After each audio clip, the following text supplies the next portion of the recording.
ნოვა 11 წელი თქვენს გვერდით. გადაცემის სპონსორია ახალი ნათება. შეიძინე დიოდური ნათურები და სანათები 2 წლიანი გარანტიით. დაზოგე ფული, ბუნება, ენერგია ახალ ნათებასთან ერთად.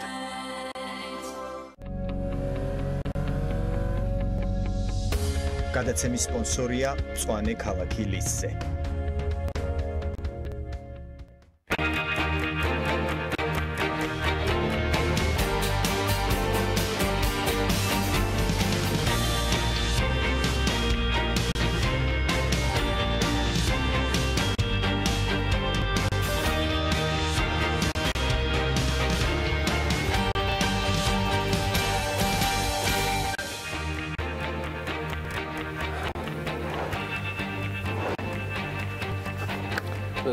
თებერვალია, დილამშვიდობის ყველას.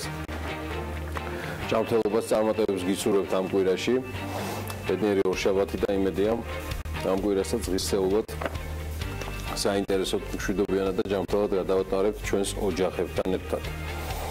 სხვათა შორის მაშინ, როცა ერთ-ერთ ყველაზე გამორჩეულ, ტოლერანტობით გამორჩეულ თბილისში მეზობლები ერთმანეთს Wi-Fi-ის პაროლსაც არ უმხელენ, ილონ მასკმა გადაწყვიტა ეს ამბავი. ძალიან იოლად დატვიტა და გასულ კვირაში დაწერა, რომ არავის უთხრათ, მაგრამ Wi-Fi-ის პაროლი არის მარსიანს, ანუ მარსიანელები. საუბარია თანამგზავრებზე, რომელმაც მან კოსმოსში გაუშვა, სწორედ საიმისოდ, რომ დედამიწაზე უფასო Wi-Fi იყოს. კოსმოსმა და ზეციურმა საქართველომ ჯერ არა, მაგრამ აი მსოფლიომ მაგრამ მიწიერმა და საკმაოდ შეძლებულმა ლუქსემბურგმა საქართველოს უსაფრთხო ქვეყნების სიაში შეიყვანა. ეს არ ნიშნავს, რომ საქართველოში კრიმინალის მდგომარეობა არის კარგი. ეს უცხოო პერიდან არის და იმედია მოისმენთ ბოლომდე ყველაფერს. საქართველოს საგარეო საქმეთა სამინისტროს ინფორმაციით, ლუქსემბურგის საჰერცოგოს შესაბამისი გადაწყვეტილება ეფუძნება ადამიანის უფლებების დაცვის მხრივ საქართველოში არსებულ გარემოს შესახებ მონაცემებს, რომლის მიხედვით საქართველოში ადამიანის უფლებების დამცველი საერთაშორისო ორგანიზაციები შეუფერხებლად მუშაობენ და ადამიანებს არ ემუქრებათ საფუძვლიანი საფრთხე იმისა, რომ წარმოშობის ქვეყანაში საქართველოში მოხდეს მათი დევნა რასის, რელიგიის, აღმსარებლობის, ეროვნების, გარკვეული სოციალური ჯგუფის მიკუთვნილების ან პოლიტიკური შეხედულებების გამო. მოკლედ, ლუქსემბურგი შენგენის სივრცეში მეშვიდე სახელმწიფოა, ბელგია, ნიდერლანდები, საფრანგეთი, ბულგარეთის, ავსტრიისა და ისლანდიის შემდეგ, რომელმაც საქართველო აღიარა უსაფრთხო ქვეყნად. ასევე აღსანიშნავია, რომ 2017 წელს ლუქსემბურგმა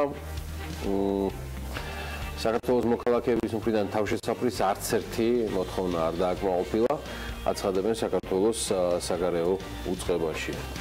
ეს ევროპული ამბებია. მინდა თქვენთან ერთად ამერიკაში ექსპორტის შედეგებით შევაჯამო, რომელიც BMG-მ საქსტატის ინფორმაციაზე დაყრდნობით მოამზადა, იგი ასე გამოიყურება.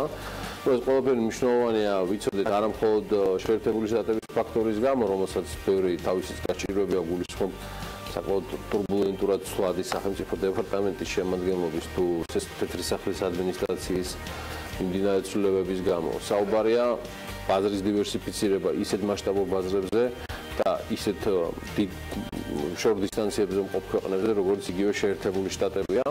მაგალითად, იანვარში შეერთებულ შტატებში ექსპორტირებული საქონლის ღირებულება $15 მილიონ შეადგინა. საუბარია $14,991,000 $1,000, რითაც შეერთებული შტატები სწორედ ამის გამო მოხდა საექსპორტო ქვეყნების ტოპ 5-ში.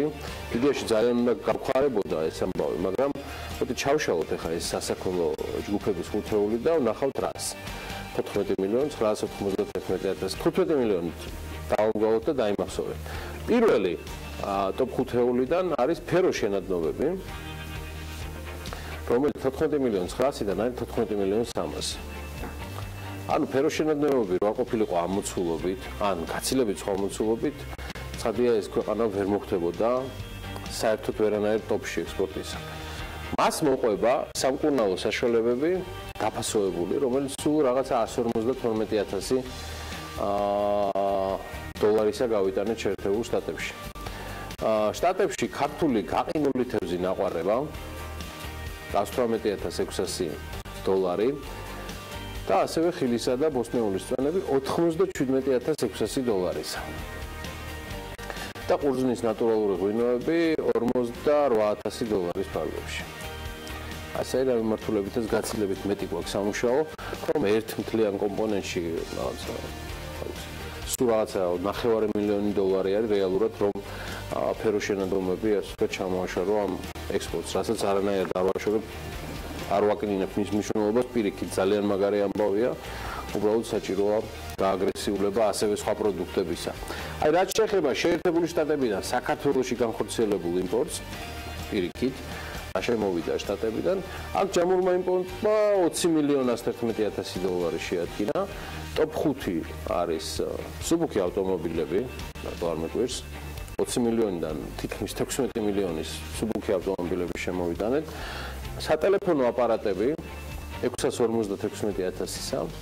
სამკურნალო საშუალებები დაფასოებული. ეთქო გავცვალეთ ერთმანეთში, ოღონდ ამერიკელებმა გაცილებით მეტი გამოგვიზამნეს. ხორცი და სუბპროდუქტები შინაური ფრინველისა 358,000 და გაყინულ თევზებს ეთყობა ბარტერი იყო ან რაღაც კლინინგული ოპერაცია, იმიტომ რომ ჩვენს გაუშვით ეს გაყინული თევზი და მე უკან მოგვიბრუნეს. თუ რა ხდება ვერ გავიგე, სიმართლე გითხრათ $273,000. სოფლისთვის იანვარში შეერთებული შტატების და საქართველოს შორის ჯამურმა სავაჭრო ბრუნვა $15 მილიონი მიაღწია. კიდევ ერთი სტატისტიკა და მონაცემები VMG-სგან ექსკლუზიურად ეს იმ კლინიკების ტოპ 5-ია, რომელიც საყოველთაო ჯანდაცვის სახელმწიფო პროგრამის ფარგლებში ყველაზე მეტი დაფინანსება მიიღეს სახელმწიფო პროგრამიდან. პირველ ადგილზეა ჯეო ჰოსპიტალსი, მეორეზე არის სამედიცინო კორპორაცია ევექსი, შემდგომ მას მოყვება მაღალი სამედიცინო ტექნოლოგიების ცენტრი, ანუ საუნივერსიტეტო კლინიკა. მეოთხე ადგილზეა შპს უნიმერი კახეთი და მეხუთე ადგილს იკავებს ერისთავის სახელობის სააქციო საზოგადოება ერისთავის სახელობის ექსპერიმენტული და კლინიკური ქირურგიის ეროვნული ცენტრი. საყოველთაო ჯანდაცვის პროგრამა 2013 წლიდან მოქმედებს. ამ დრომდე 2 მილიარდზე მეტი არის დახარჯული. კარგის ექსპერტების მოსაზრებით პროგრამაში ჩართული კლინიკების რაოდენობა მზარდია. მე მაინც ყოველს ურჩათ ჯანმრთელობას გისურვებთ ამ კლინიკის მესვეურებთან და მათ პაციენტებთან ერთად. შედარებით სუბუქი და სამომავლო ამბავი მაინც აჭარას უკავშირდება, დილას რო უხდება ისეთი. ბათუმის ტურისტულ ღირსშესანიშნაობებს შესაძლოა კიდევ ერთი უმშვენიერესი ობიექტი შეემატოს ზღვისპირა ქალაქში ოკეანარიუმის, მეგონი სწორად, ოკეანარიუმის მოწყობილ განიხილება. აქ ჯერ რიცხვებში და ციფრებში გამოხატული პროექტის შესახებ მონაცემები არ არსებობს, ვსაუბრობ ხარჯებზე ან შემოსავლებზე, მაგრამ ვიცით რომ ოკეანარიუმის პროექტის განხორციელებაში დახმარების სურვილი პოლონელმა ინვესტორებმა გამოთქვეს. რაღაც დახმარება, თვათ ბიზნესია, რომლებიც უკვე ფლობენ პოლონეთში, ვროცლავში აფრიკარიუმს, აჭარის მთავრობის წარმომადგენლები მოკლედ აფრიკარიუმში ვიზიტისას ფლობელებმა საინვესტიციო პროექტის ბათუმში შესაძლო განხორციელების გეგმაზეც ესაუბრეს. და უკვე დაიგეგმა მათი ბათუმში ვიზიტიც, აფრიკარიუმი ქალაქ ვროცლავში 2014 წელს გაიხსნა და იგი ერთ-ერთი უნიკალურია ევროპაში. თითქმის 1 ჰექტარ ტერიტორიაზე წარმოდგენილია აფრიკის კონტინენტის მრავალფეროვანი ფლორა და ფაუნა, 4000-ზე მეტი მცენარე, ეგზოტიკური თევზების სახეობები და ზღვის ცხოველები, რომელთა ნახვაც ცხადია სპეციალური ტერასებიდან და წყალქვეშა გვირაბებით არის შესაძლებელი. ოკეანარიუმი 19 აუზისგან შედგება. იქ მოწყობილია 8 მეტრის სიმაღლის ჩანჩქერი. და გარდა იმისა, რომ აფრიკარიუმი აღჭურვილია საკონფერენციო და სასწავლო სივრცეებით, სადაც პერიოდულად იმართება სამეცნიერო ლექციები, შეხვედრები თუ ვორქშოპები. ულამაზესი სანახაობაა. ჯერ აფრიკარიუმი იყოს და მე აიც ვინ იცის იქნებ რომელიმე რეგიონშიც ასეთი კადრის გადაღების შესაძლებლობა ჩვენს მოგვეწეც. დილა ნაირობიში აი ესე იწყება. ის რა მაგარია დილით ის ჟირაფი რომ მოვა შენს სარკმელთან და გამარჯობა დილამშვიდობის წარმატებულ და ბედნიერ დღეს გისურვებთო. მოკლედ ჯერ აკვარიუმის მოწყობას ვსწავლობთ სხვისგან და სწავლა არც სოფლის მეურნეობის მიმართულებით გვაწყენდა იდეაში. ამას გეტყვით იმ მიზეზით, რომ ეკონომიკის სამინისტროს მიერ ჩატარებული შრომის ბაზრის კვლევის მიხედვით მაშინ როცა სოფლის მეურნეობის სექტორში დასაქმებული მოსახლეობის თითქმის ნახევარი სწორედ ამ სექტორში არის, ასე ვთქვათ, აღრიცხული, თვითდასაქმებული ან დასაქმებული სტატუსით, სოფლის მეურნეობა ეკონომიკის ყველაზე დაბალ პროდუქტიული დარგია. სოფლის მეურნეობა სხვა დარგების შრომის ანაზღაურებითაც ჩამორჩება, ამონარიდი ამ კვლევიდან ქვეყნის ეკონომიკის მთლიანი პროდუქტიულობის სწრაფი ზრდის მიუხედავად მნიშვნელოვნად დაბალია პროდუქტიულობის დონე გარკვეულ სექტორებში, განსაკუთრებით სოფლის მეურნეობის სექტორში. აღნიშნული ერთ-ერთ მიზეზს სექტორში მაღალი თვითდასაქმების მაჩვენებელი წარმოადგენს. მთლიანი დასაქმების თითქმის ნახევარი სოფლის მეურნეობის სექტორზე მოდის, ამასთან სოფლის მეურნეობის სექტორი ქმნის მთლიანი შიდა პროდუქტის მხოლოდ 9%-ს. შესაბამისად აუცილებელია, რომ აღნიშნული პრობლემის დაძლევისთვის და სექტორის ეფექტიანობის გაზრდისთვის გაუმჯობესდეს სექტორებს შორის შრომის მობილობის მაჩვენებელი, როგორც მოგახსენეთ, ეს არის სწორედ ეკონომიკის სამინისტროს კვლევიდან ამონარიდი. მათივე ინფორმაციით, ოპტიმიზმის საფუძველს სოფლის მეურნეობის სექტორში დაგეგმილი 17 მილიონი დოლარის ინვესტიცია აძლევს, ანუ ეკონომიკის სამინისტრო ოპტიმისტურად არის განწყობილი, თუ ამ კვლევის შედეგად ცხადია 17 მილიონი დოლარი ჩაიდება სოფლის მეურნეობის სამინისტროში. აღნიშნული თანხა სასათბურე მეურნეობის და ფერმების განვითარებისთვის დაიხარჯება. მოკლედ ეს არის ანალიტიკა, რომელიც სწორედ ამ კვლევაზე დაღმობით მომზადდა. ფაქტია, რომ ამ შედეგებით შორს ვერ წავალ. დღეში არც მივდივარ სადღაც არცად შორს განსაკუთრებით. მსოფლიო ეკონომიკურმა ფორუმმა კი ახალი კვლევა გამოაქვეყნა, რომელიც მსოფლიოს სხვადასხვა ქვეყნებს იმის მიხედვით აფასებს, თუ რამდენად არიან ისინი მზად ტექნოლოგიური განვითარების პარალელურად მომავლისთვის და წარმოებისთვის. მსოფლიო ეკონომიკური ფორუმი აღნიშნავს, რომ მეოთხე ინდუსტრიული რევოლუცია მსოფლიოში ძალავს სიკრებს, კერძო და საჯარო სექტორი კი ახალი გამოწვევების წინაშე არიან წარმოდგენილნი, რომლებიც მომავლის წარმოებას ეხება.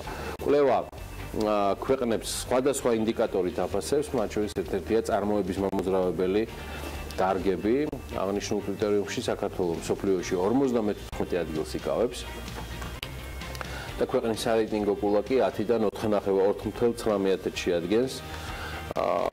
სხვადასხვა კრიტერიუმებში კი საქართველოს პოზიცია შემდეგია: ტექნოლოგია და ინოვაციები, სარეიტინგო 5 ქულით საქართველოს მსოფლიოს 100 ქვეყანას შორის 32 ადგილზეა.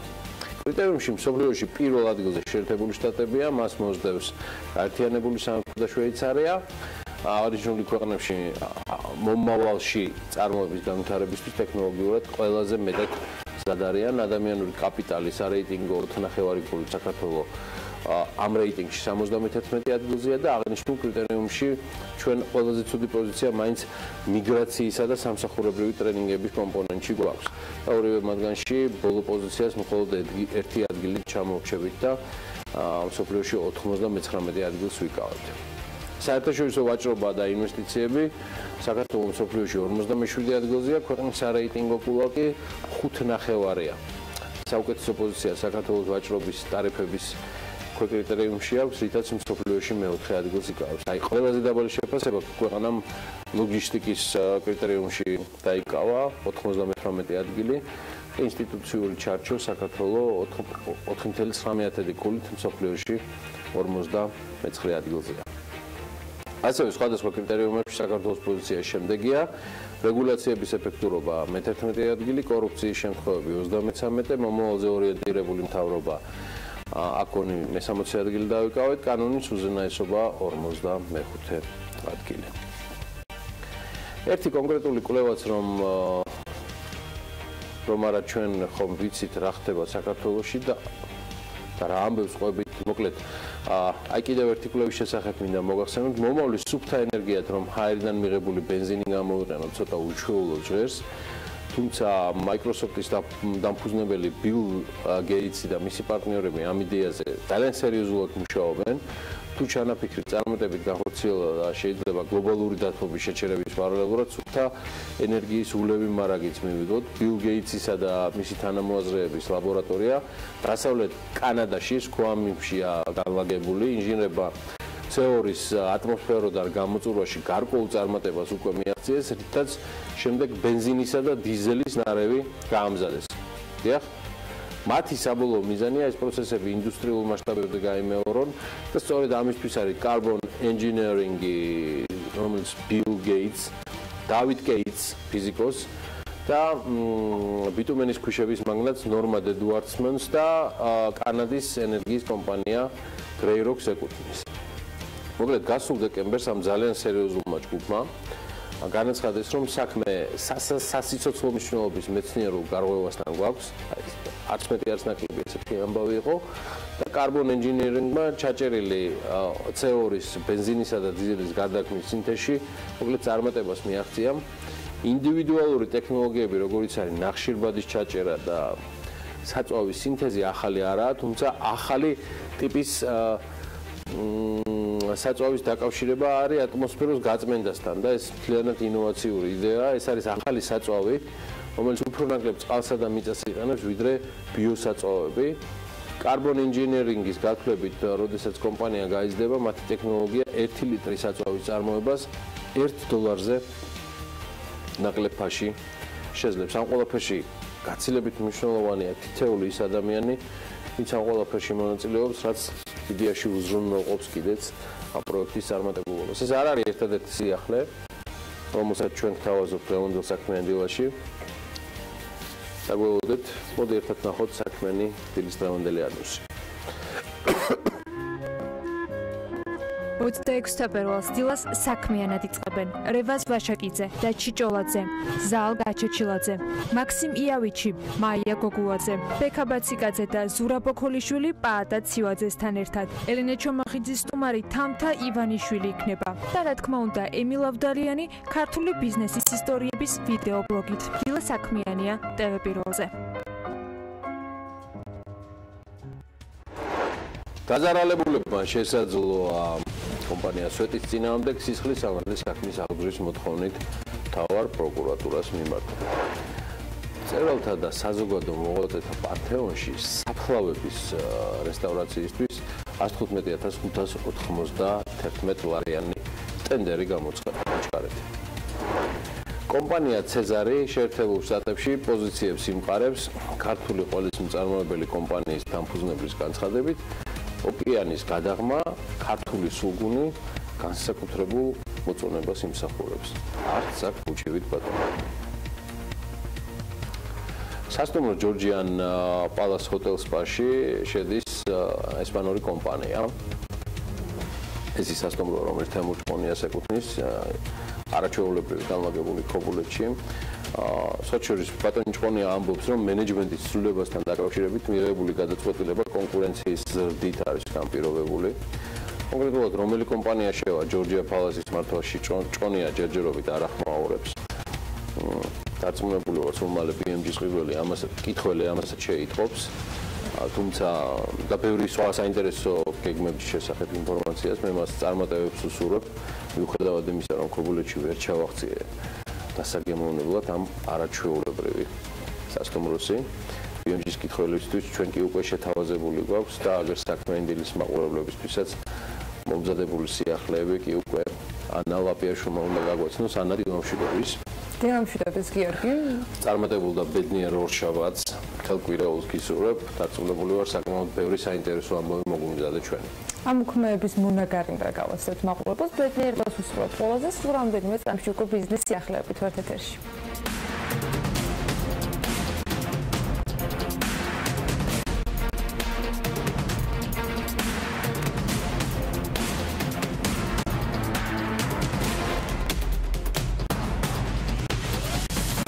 სამშენებლო კომპანიის ერთ-ერთი დაზარალებული ადვოკატმა არ გამორიცხა, რომ კომპანია სვეტის წინააღმდეგ სისხლის სამართლის საქმის აღძვრის მოთხოვნით მთავარ პროკურატურას მიმართა. როგორც ბურჭულაძე ამბობს, საქმის შემდგომი მსვლელობა იმაზე იქნება დამოკიდებული, თუ რა წინადადება შესთავაზებს კომპანია მის კლიენტს და რამდენად მისაღები იქნება ეს წინადადება. მისივე ინფორმაციით უკვე 2 კვირაა მიმართეს მერიას და ოფიციალურ პასუხს ითხოვენ იყო თუ არა მირცხულაოს ქუჩის პროექტზე გაცემული სამშენებლო ნებართვა. იმედი გვაქვს მერია გაითვალისწინებს მაღალ საზოგადოებრივ ინტერესს და ერთვიან ვადეს არ დაელოდება ადმინისტრაციული წარმოების პროცედურის შესაბამისად და პასუხისმგებლად მოგვაწვდის. სწორედ ამ პასუხზე იქნება დამოკიდებული ჩვენი შემდგომი ნაბიჯები, ამბობს ადვოკატი. უნებართვო მშენებლობის და უსაფრთხოების წესების დარღვევის გამო მერიის გადაწყვეტილებით კომპანიას სვერის პროექტზე სამშენებლო პროცესი რამდენიმე კვირა უკვე რაც შეჩერებულია.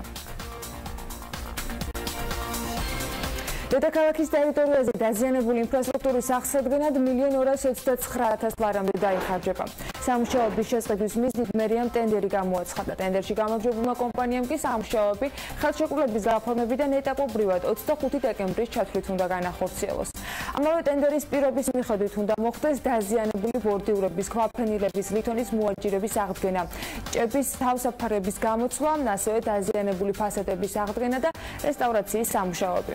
დაინტერესებულმა კომპანიებმა კი საკუთარი წინადადებები 1 მარტიდან უნდა წარადგინონ. შესასრულებელი სამუშაოების მისამართებს და დასახელებას მერია გამარჯვებულ კომპანიას წლის განმავლობაში ეტაპობრივად მიაწვის.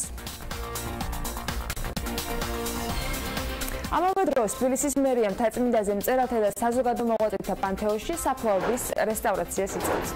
სამუშაოების შესრულებაზე ტენდერი გამოცხადა, რომლის ღირებულებაც 115,591 ლარია. საფლავებს ბიოდაზიანებების აღმოჩენის მიზნით მიკრობიოლოგიური კვლევაც ჩაუტარდება. მზად არის პანთეონის აღდგენა რესტავრაციის პროექტიც, რომელიც საფლავების ამჟამინდელ მდგომარეობას აღწევს. ამავე პროექტში ნათქვამია, რომ დაზიანებულია საშენი მასალა, დაკაწრულია ქვის ზედაპირები, ფილებს შორის არის დაცირება და აღინიშნება ბზარები. მოკლედ, საზოგადო მოღვაწეთა საფლავების შეკეთება თბილისის 2018 წლის ბიუჯეტიდან ფინანსდება. ლაგუნავერის მიმდებარე საავტომობილო გზის რეკონსტრუქცია გაფართოების სამუშაოების საპროექტო დოკუმენტაციის შედგენაზე კი ტენდერი გამოცხადა. სატენდერო პირობების თანახმად წინადადებების მიღება 2 მარტს დაიწყება და 5 მარტს დასრულდება. შესყიდვის სავარაუდო ღირებულება აქ ბევრად ნაკლებია 54,811 ლარი. საპროექტო ობიექტი იწყება გმირთა მოედნიდან, მოიცავს სანაპიროზე ჩასასვლელ საავტომობილო გზას და მარჯვენა სანაპიროს ნაწილს. თავდება გალაქტიონის ხიდის ქვეშ გამავალ გვირაბთან. პროექტი ასევე ლაგუნავერის მოპირდაპირედ გზის მეორე მხარეს არსებული ტერიტორიის კეთილმოწყობასაც გულისხმობს. საპროექტო გზის მთელ სიგრძეზე მარჯვენა მხარეს უნდა მოხდეს სავალი ნაწილის გაგანიერება ყოველ კონკრეტულ უბანზე არსებული სიტუაციიდან გამომდინარე და დამკვეთთან შეთანხმდეს კიდეს. გმირთა მოედნიდან სანაპირომდე საპროექტო გზის ქვეშ მდინარე ბრერეს გამტარი დიდი კოლექტორი გადის, რომლის გადახურვის ფილების კონსტრუქციული მდგრადობაც მომწოდებლის მიერ უნდა იყოს შესწავლილი და საჭიროების შემთხვევაში განხორციელდეს ახალი ფილებით შეცვლაც.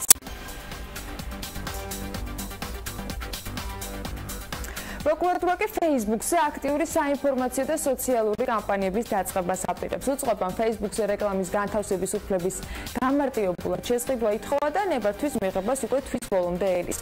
შესყიდვის ღირებულებად 1800 დოლარია დასახელებული და იქვე განმარტავენ, რომ იმისთვის, რომ საქართველოს პროკურატურის მიერ განხორციელებული აქტივობების გაშუქება სოციალურ ქსელში მაქსიმალურად ბევრმა ადამიანმა ნახოს და ხელმისაწვდომი იყოს ფართე აუდიტორიისათვის, საჭიროა რეკლამის განთავსება სწორედ Facebook-ის საშუალებით და ამ მომსახურების შესყიდვა.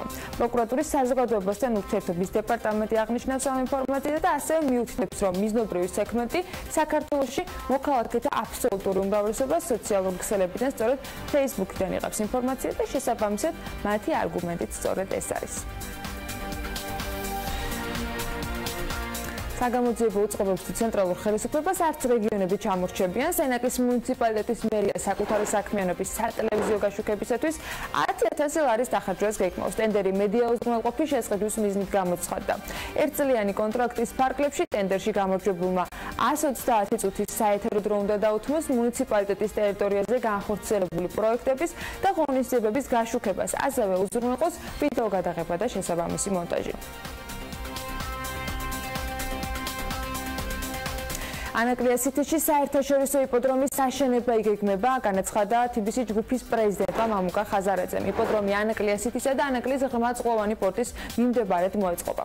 თავად ანაკლია სიტი პორტთან აშენდება და მწვანე კონცეფციაზე მორგებულ ქალაქად ჩამოყალიბდება. სწორედ მაშინ გახდა ეს ყველაფერი ცნობილი, როდესაც კვირის მიწურულს ხელი მოეწერა ხელშეკრულება ბრიტანულ კომპანიასთან ბურო ჰაპოლდ ინჟინერინგთან, რომელიც ანაკლიის ქალაქ-გეგმარებითი კონცეფციით უნდა იყოს წარმოდგენილი.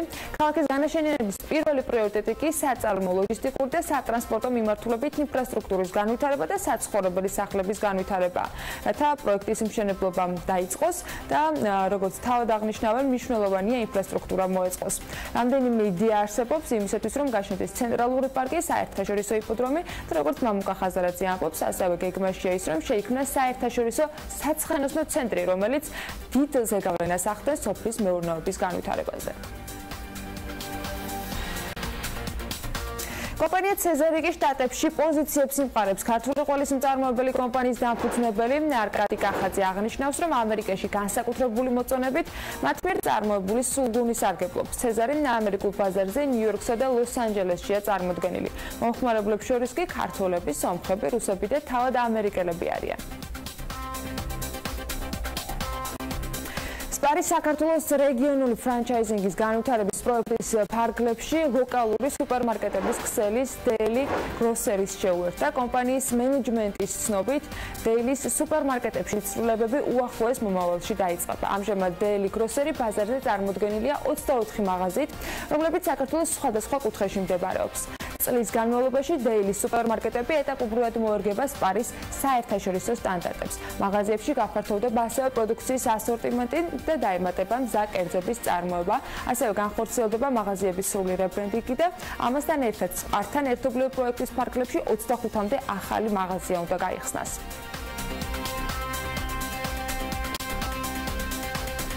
ირანული სახელმწიფო ბანკი პოსტბენკი კრიპტოვალუტის შექმნას შეუდგა. ამის შესახებ ინფორმაცია ბლუმბერგმა გაავრცელა ირანის კავშირგაბმულობის და ტექნოლოგიების მინისტრის განცხადებაზე დაყრდნობით. ირანული კრიპტოვალუტის დასახელება ამ დროისთვის ჯერ უცნობი რჩება, თუმცა მინისტრი ამბობს, რომ ირანის ცენტრალური ბანკი სხვა სახელმწიფო უწყობებთან აქტიურად თანამშრომლობს ციფრული ვალუტების გაკონტროლების მიზნით.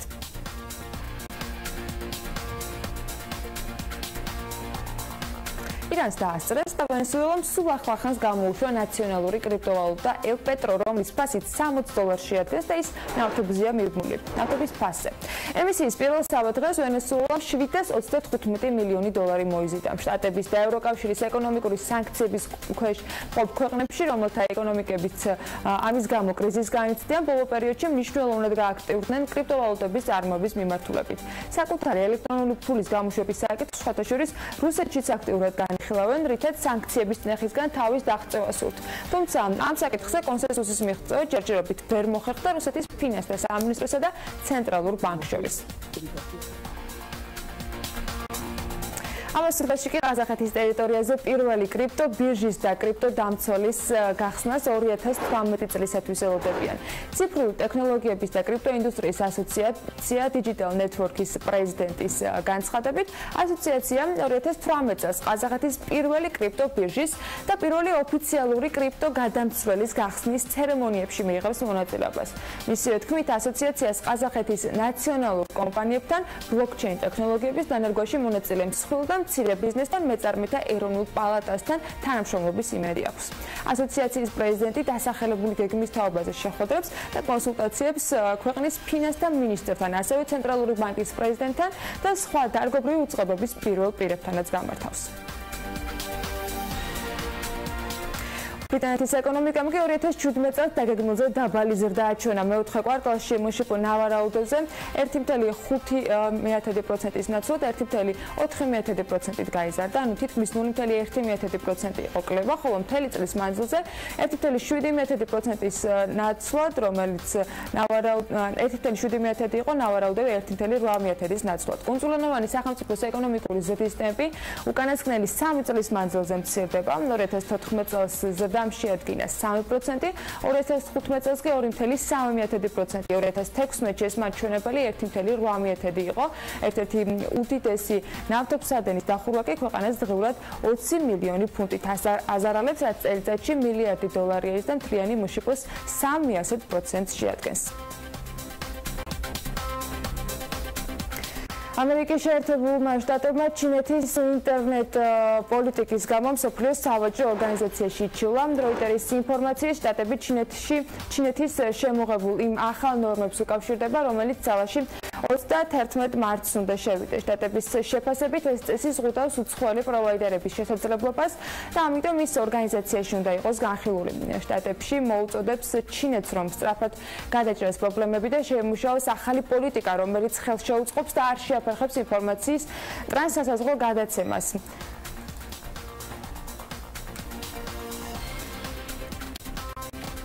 ყოველწლიურად ამერიკული მედია გამოყოფს ამერიკის იმ ქალაქებს თუ სად ღირს ცხოვრება. ამჯერად ბიზნეს ინსაიდერმა რამდენიმე მახასიათებლის მიხედვით 50 ქალაქის რეიტინგი შეადგინა და გამოაქვეყნა. აღმოჩნდა, რომ საცხოვრებელი ადგილის არჩევისას ადამიანები პირველ რიგში დასაქმების მაჩვენებელს, ცხოვრების ხარისხს, მიგრაციის მაჩვენებელს აქცევენ ყურადღებას. ცხოვრების ხარისხის მაჩვენებელის გამოთვლისას კი 10 შკალიანი სისტემა გამოიყენეს და ყოველ ქალაქს თავისი ქულაც მიანიჭეს. იმის მიხედვით თუ როგორი მდგომარეობა ქვეყანაში, როგორია განათლების სისტემა ან თუნდაც კრიმინალური სიტუაცია. ამერიკის რომელი ქალაქები აღმოჩნდა საუკეთესო, ნახოთ ანუკა ჯოხაძის სიუჟეტი.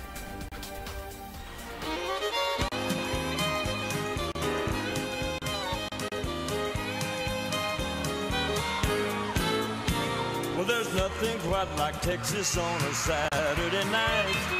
Nothing can compare to it no matter how you try.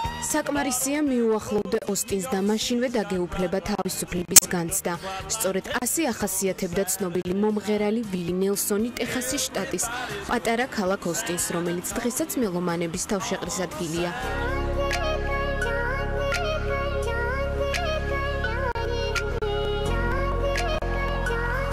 მუსიკის მოყვარულების გარდა ოსტინი ამერიკელებისთვის ყველაზე სასურველი საცხოვრებელი ადგილიცაა. ქალაქის მოსახლეობამ 2017 წელს 2 მილიონს მიაღწია, ხოლო საშუალო წლიური ხელფასი 59560 ამერიკული დოლარია. ცხოვრების ხარისხი კი 10-ქულიანი სისტემიდან 7.3 მიათერით შეფასდა.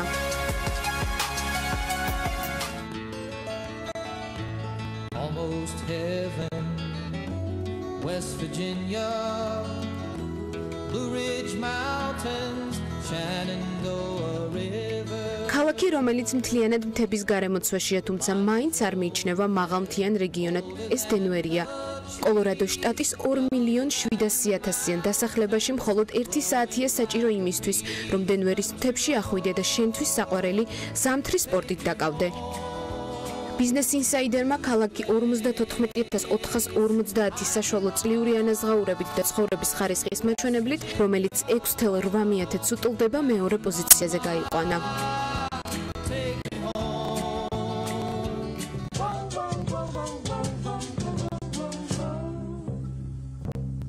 ქალაქი, სადაც ყველა ბედნიერია, ეს სან-ხოსეა, Cisco, eBay, IBM, ეს კომპანიები ყველაზე მეტ სამუშაო ადგილს კალიფორნიის შტატში, კერძოდ კი სან-ხოსეში ქმნიან.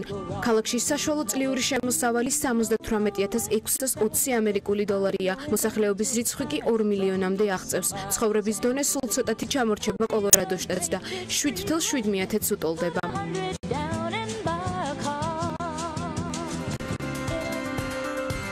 ლიდერებს შორის ბიზნეს ინსაიდერს არ გამორჩენია ამერიკის შეერთებული შტატების დედაქალაქი ვაშინგტონიც. ქალაქი აქტიურ პოლიტიკურ ცხოვრებასთან ერთად ცნობილია განვითარებული ჯანდაცვის და განათლების სისტემით. რაც შეეხება საშუალო წლიურ ანაზღაურებას, ის 65,900 ამერიკული დოლარია. მისი მოსახლეობის რაოდენობა კი დღითი დღე იზრდება. ამ დროისთვის კი დაახლოებით 6 მილიონს აღწევს. ცხოვრების დონის ხარისხი კი 6,6 ქულით შეფასდა. პატარა ქალაქიდან უმაღლესი ხარისხის განათლების, კულტურის და კომერციული საქმიანობის ცენტრამდე. ეს ის გზა, რომელიც არკანზასის შტატის ქალაქმა ფაიეტვილმა გაიარა. ქალაქში, სადაც მოსახლეობა დაახლოებით 9 მილიონია, 500 წამყვანი კომპანიის სამშობლოდ მიიჩნევა.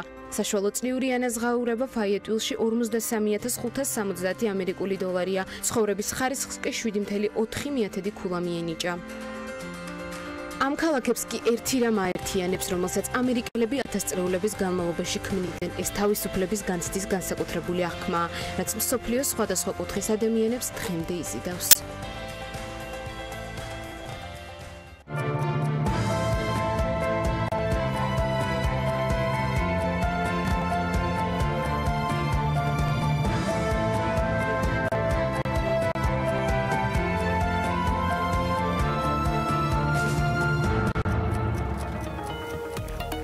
პარასკევს დოლარი 2 ლარი და 46 თეთრი გახდა.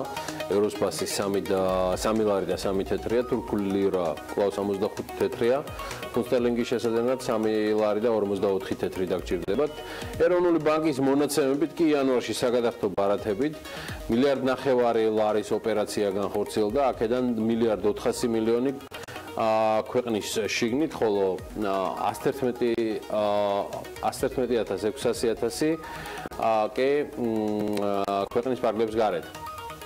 ქვეყნის შიგნით ბარათებით განხორციელებულმა ოპერაციამ ბანკომატებით 1,120 მილიარდი ლარი შეადგინა.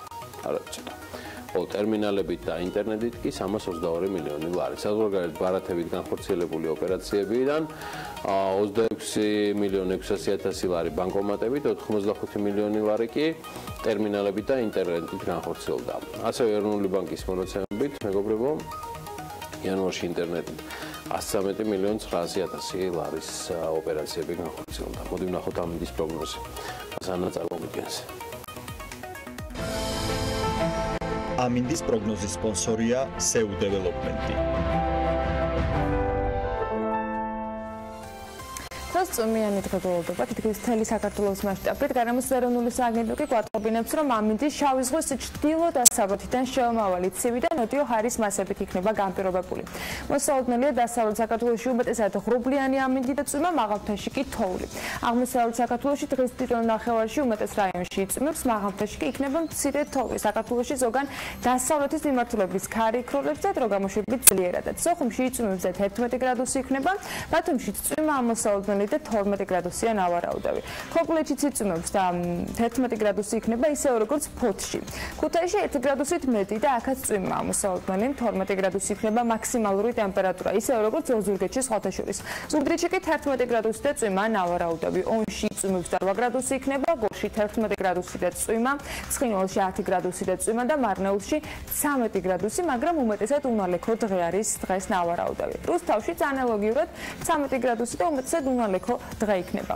ახალციხეში იწვიმებს და 9 გრადუსი ამოსალოდნელი, ბორჯომში 8 გრადუსი წვიმასთან ერთად, ბაკურიანში 5 გრადუსი და მცირე თოვლი.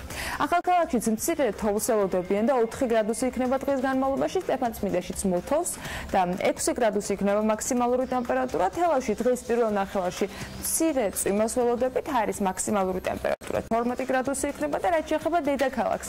დრო გამოშვებით ღრუბლიანობა მოიმატებს, დღის პირველ ნახევარში მცირე წვიმა ანავარაუდევი, იქროლებს დასავლეთის მიმართულების ქარი და დრო გამოშვებით ძლიერადაც, ტემპერატურა კი მაქსიმუმ 12 გრადუსი იქნება. მადლობა ანას. სხვა შორის ამასწინათ კომპანია მეგატექნიკას გენერალური დირექტორი თუ გენერალური მენეჯერი არ მახსოვს ზუსტად. გენერალური დირექტორი იყო ხო ანა თუ ვინც ჩავდეთ ჩვენ პირდაპირ ეთერში მეგატექნიკაში. მან ღიად მიუთითა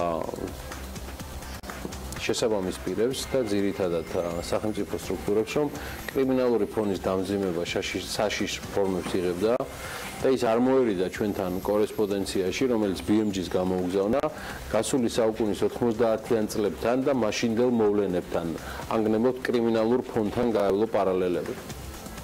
მოკლედ ამ ინტერვიუდან არ არის ამდენიმე დღეც გასული და ამჯერად რუსთავში ტექნიკის მაღაზია ანუ კვლავ მეგატექნიკა გაძარცვეს და შემთხვევა გუშინ წინ თუ არ ვწდები გვიან ღამით მოხდა. მეგატექნიკაში უცნობი პირი შეიჭრა და წინასწარ ინფორმაციით დაახლოებით 4,000 ლარის ღირებულების ტექნიკა წაიღო. ინტერპრესიუსმა გაავრცელა ეს ინფორმაცია შინაგან საქმეთა სამინისტროში და ფაქტთან დაკავშირებით სისხლის სამართლის საქმე 177 მუხლით აღიძრა, რაც ქურდობას გულისხმობს და მიმდინარეობს ინტენსიური საგამოძიებო მოქმედებები. ეს უკვე პროტოკოლური ჩანაწერია. მე ბევრჯერ მithქვამს და ვიდრე რეკლამაზეც გავალთ. კიდევ ერთხელ გამემეორებ, საუკეთესო კანონმდებლობის და რეგულაციების პირობებშიც კი ფუჭია ნებისმიერი ჩვენთაგანის მცდელობა ვამკვიდროთ სწორი მოლოდინები თუ მოვახერხოთ მიმზიდველი საინვესტიციო გარემოს იმიტირება. ეხლა ეს ყველაფერი ვირტუალურ აგნებავთ მოდელირებულს და ემსგავსება თუ არ მივხედავთ მოჭარბებულ კრიმინალს და სასამართლო სისტემას, რომელიც ლამის მართველი გუნდის შიგნითაც კი იწევს რეფორმირების და პერსონიფიცირებული ცვლილებების აუცილებლობას. ეს ამბავი მისახედია და ამისათვის არ არის აუცილებელი უბედურება მკარზე მოგვიკაკუნოს. მივხედოთ ამ ამბავს და მივხედოთ ერთად. Გვითხარით რა არის საჭირო ჩვენგან, რომ თქვენ უკეთ შეასრულოთ თქვენზე დაკისრებული ვალდებულებების და მოვალეობის შესრულება, რათა ჩვენი მოქალაქეების და მათი ბიზნესი იყოს უსაფრთხო გარემოში. ჩვენ მზად ვართ და ბურთი კი ამ თემაზე სულ თქვენს მოედანზე იქნება. აი აქ მაინც მედიას ვერ დაადანაშაულებთ საუკეთესო დემაგოგიური უნარების ქონის პირობებშიც კი, რომელიც მადლობა ღმერთს რომ არ გაგაჩნიათ. მოკლედ, ბედნიერი დღე და მშვიდობიანი კვირეული ყველას. გავიდეთ ახლა რეკლამაზე, მეტი შემოსავლები ჩვენს ოჯახებს მალე დაგიბრუნდებით.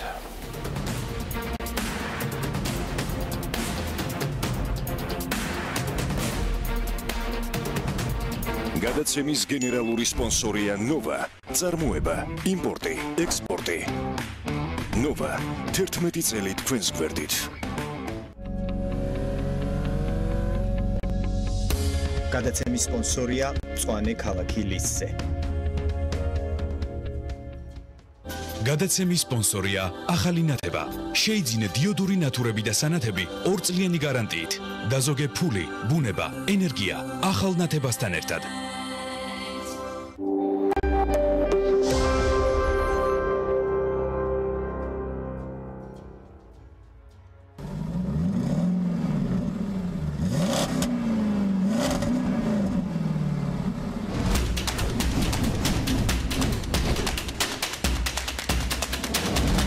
სოკარნანო მეტი სიმძლავრე.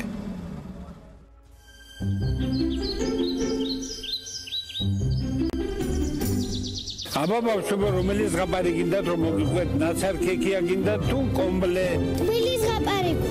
წითელ ქუდა? ყველაზე თბილი ზღაპარი გინდა.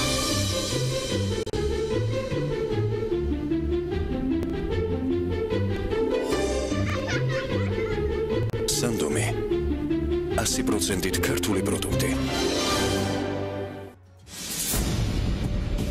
წარმატება პირველ რიგში ძიმე თავდაუზოგავი შრომაა. საყვარელი საქმისთვის დაღვრილი ოფლი, რომელიც იფასდება. წარმატება კეთილდღეობის საჭიროებაა.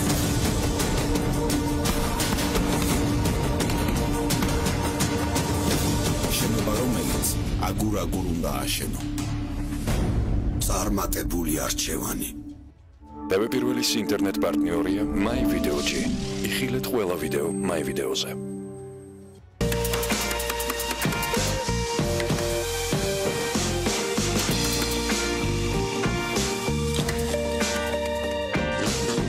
ხარისხით ვზრუნავთ თქვენს ავტომობილზე. ფრეგო, გონევრული გადაწყვეტილება. შეიძლება ამბობენ, რომ ყვავილი ყველა ქალს არ უყვარს, მაგრამ როდესაც ჩუქნი ამელის თაიგულს, ურთიერთობა განსაკუთრებული ხდება. ყვავილების მაღაზია ამელი. ადამიანის უფლებათა ცენტრი უფასო იურიდიულ დახმარებას გაუწევს ქალ და არასრულწლოვან პატიმრებს უფლებების დარღვევის ფაქტებთან დაკავშირებით. მისამართი თბილისი, აკაკი გახოკიძის 11-ია, მესამე სართული, ან დარეკეთ ცხელხაზზე 2-38-46-48, 2-45-45-23.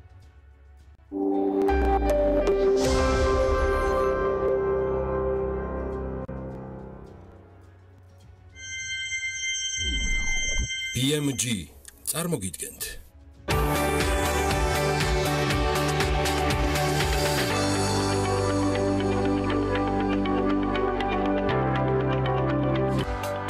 სამუშაო კვირის საწყისი და მორიგი აქტუალური თემები გადაცემის ფარგლებში. რატომ არის რთული კაცებისა და ქალების ანაზღაურების გათანაბრება? BBC-ს მიერ გამოქვეყნებული ცნობებით ორშაბათის გადაცემაში. სტუმრების ბლოკში ლონდა ბერია, ქალთა ფონდის საქართველოში კომუნიკაციების მენეჯერი, ნატო შავლაყაძე, ძალადობისგან დაცვის ეროვნული ქსელის თავმჯდომარე, ასევე რეჟისორები მიხეილ ჩარკვიანი და დავით ხორბალაძე აქტუალურ თემაზე შექმნილი სპექტაკლი. ეს ქალების ნარატივია. გვანცალ აღიძესთან ერთად.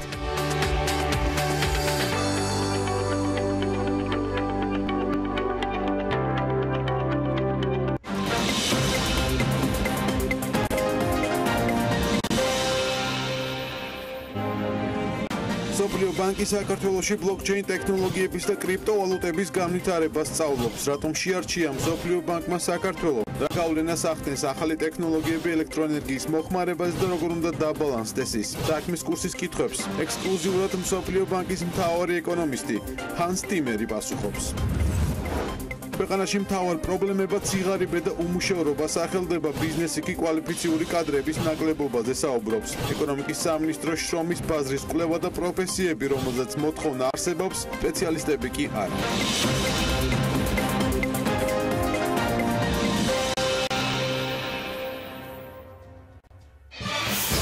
რეიტინგის 100%-იანი ზრდა. წარმატებული 2017 წლის შემდეგ ტელეკომპანია 2018 წლის სეზონს ხსნის.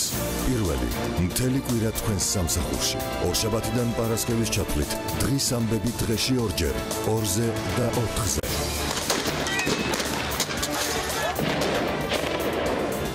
ყოველ დღე საღამოს 2 საათიანი ეთერი. ორშაბათი ხალხის პოლიტიკა, სამშაბათი რეაქცია, 4შაბათი პოლიტმეტრი, 5შაბათი ისევ რეაქცია. პარასკევს კვირის ბოლოს ტელეკომპანიის საავტორო გადაცემების წამყვანების ერთობლივი თოქ-შოუ პირველები. მთელი კვირის განმავლობაში ბიზნეს მედია ყველაზე საქმიანი გადაცემებით. პირველები. ინგა გრიგოლია. აქ არის ძალიან ბევრი ადამიანი ამ დიანა ტრაპაიძე. ნინო ჟიჟილაშვილი. ჩვენთან ერთად ახლა არიან უხუცესები. ლევან ჩხაიძე. ვეხედავთ ეხლა კადრში თუ რა ხდება. ვახოს სანაია. ის მოდა ძლიერი აფეთქების ხმა, ჩვენ ვიმყოფებოდით ამ კორპუსის სახურავზე. გიორგი ისაკაძე. ამან რეალურად შექმნა პლატფორმა, შექმნა სხვა გადაცემა. ტელეკომპანია პირველის გამოცდილი გუნდი და ახალი ამბები, ახალი თაობის ჟურნალისტებით. 2018 წელი, ახალი სეზონი, ტელეკომპანია პირველზე.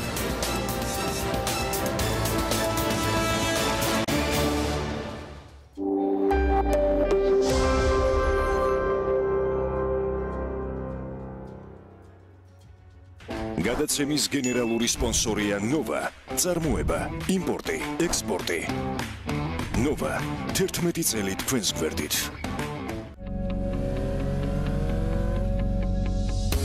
გადაცემის სპონსორია მწვანე ქალაქი ლისზე. გადაცემის სპონსორია ახალი ნათება. შეიძინე დიოდური ნათურები და სანათები 2 წლიანი გარანტიით. დაზოგე ფული, ბუნება, ენერგია ახალ ნათებასთან ერთად.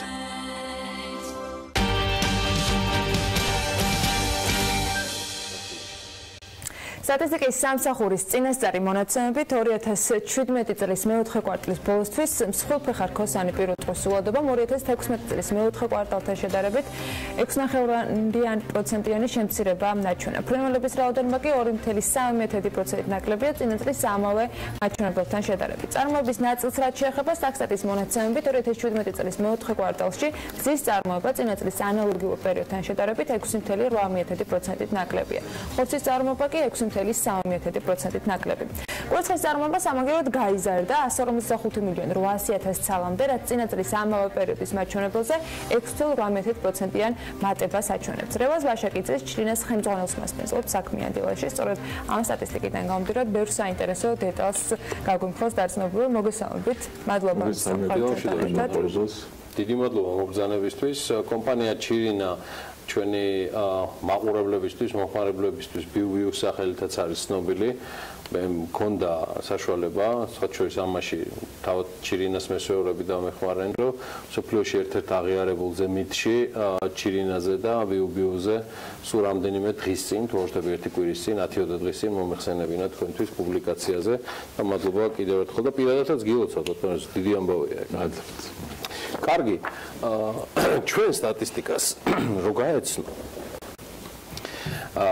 საქართველოს სტატისტიკის სამსახურს დღევანდელი კვერცხი ურჩევნია ხვალინდელ ქათამს. სტატისტიკა ასეთია. რასთან გვაქვს ბატონ რეზო საქმე და რამდენად ეთანხმებით იმ ასე ვთქვათ სტატისტიკას, იმ ციფრებს და რიცხვებს, რომელიც ანამ შესავლის სახით წარმოადგინა. ბატონ გიორგი, საქართველოს ძალიან დიდი პრობლემა არის სტატისტიკის სამმართველო. ძალიან გაუგებარია ეს სამმართველო რას ითვლის, როგორ ითვლის. მე რადგან გეუბნებით ამას, იმიტომ რომ ჩვენ როდესაც დავიწყებდით წარმოებას, დასაწყისში დავიწყეთ კვლევა. და გეტყვით, რომ 80% შემთხვევაში რეალური ციფრები არ შეესაბამება იმას, რაც სტატისტიკის სამმართველო გვაძლევს. თქვენი მონაცემები საიდან გროვდებოდა კონკრეტული კომპანიების აი, მაგალითად, ავიღოთ ეს შემთხვევა, რომელიც ახლა ჩვენ ვიხილავთ. საქმე რაში მდგომარეობს, რომ თქვათ 2017 წელს ჩინა არის ერთ-ერთი ყველაზე დიდი წარმოებელი საქართველოში და წარმოება ჩვენ პირიქით გავზარდეთ. დიახ. ჩვენ გეტყვით, ჩვენი ძირითადი მონაცემები არის საქართველოში რამდენი საბროილერო კვერცხი იყიდება. ეს საბროილერო კვერცხი ეს არის საიდანაც შემდეგ წიწილა იჩეკება და ქათმის წარმოებაზე შეგვიძლია ჩვენ ამით ვიმსჯელოთ. ძალიან დიდი ნაწილი საქართველოში არის მცირე და საშუალო წარმოებები. თქვათ, რომელიც წარმოებს 2000, 5000, 10000 ქათამს. საერთოდ მინდა გითხრათ, რომ საბჭოთა საქართველოში ქათმის წარმოება ხდებოდა თითქმის ყველა რაიონში. და უფრო მეტსაც გეტყვით, რომ საქართველოში იყო საკავშირო ინსტიტუტი ქათმის წარმოებაში. და სადღეისოდ ეს მიმართულება არის მზარდი. და წელს უფრო ბევრი ქათამი იწარმოებოდა კატეგორიად მეოთხე კვარტალში, თუმ ეს სახალხო არის უფრო მეტი იწარმოება.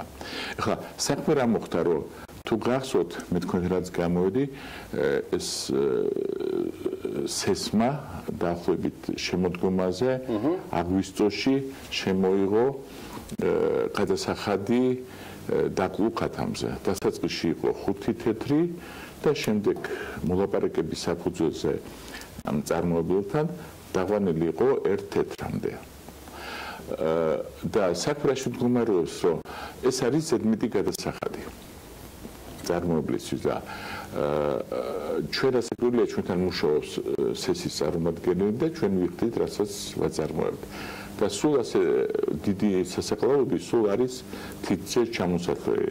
და ბევრი რომელიც საკმაოდ დიდი რაოდენობით მე გეტყვი, რომ ეს ჯამში ეს რასაც ჩირინა აწარმოებს, იმდენი აწარმოებს პატარა მწარმოებლები, ისინი გადასახადს როგორც წესი არ იხდიან. რატომ არ იხდიან? იმიტომ რომ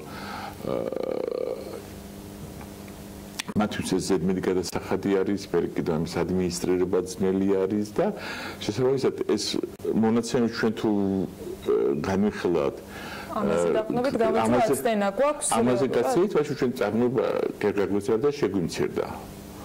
მაგალითად მე ამას წინას ვიყავი სესში და მოთხრე მაინტერესებს ხო რამდენი არის ახლა, რამდენი იხდის და აღმოჩნდა ჩინი არის დაახლოებით 90% ამ გადასახადის გადამხდელთა სიაში. თუმცა თქვენ ბაზრის 90%-ს არ ფლობთ? არასაკურველია. ფლობს ჩვენ დაახლოებით ჩემი დათვლით, ასე 40%-მდე თუ ვართ, ეს კიდევ კარგია. ეს ადგილობრივი წარმოებაში. და შესაბამისად ის მონაცემები, რომლებიც აიღო სტატისტიკის სამმართველო, საქმე რაში მდგომარეობს, რომ ეს არის ჩრდილოვანია სექტორი მთლიანი. სექტორი ჩრდილოვანი არის, დასაკურველია, მაგრამ ამის პრობლემა სექტორის კი არ არის. მე გეტყვით, რომ ჩვენ ვაწარმოებთ საბროილერო კვერცხს თვითონ ზედმეტად. და ჩვენ ამას ვიდით საქართველოს ტერიტორიაზე გამომდინარე იქიდან, რომ საქართველოში არ შემოვიდეს ან თურქული, ან ბულგარული, ან სხვა ქვეყნიდან კვერცხი, რომელიც კიდევ არის ინფექციის წყაროც არის. გასაგებია.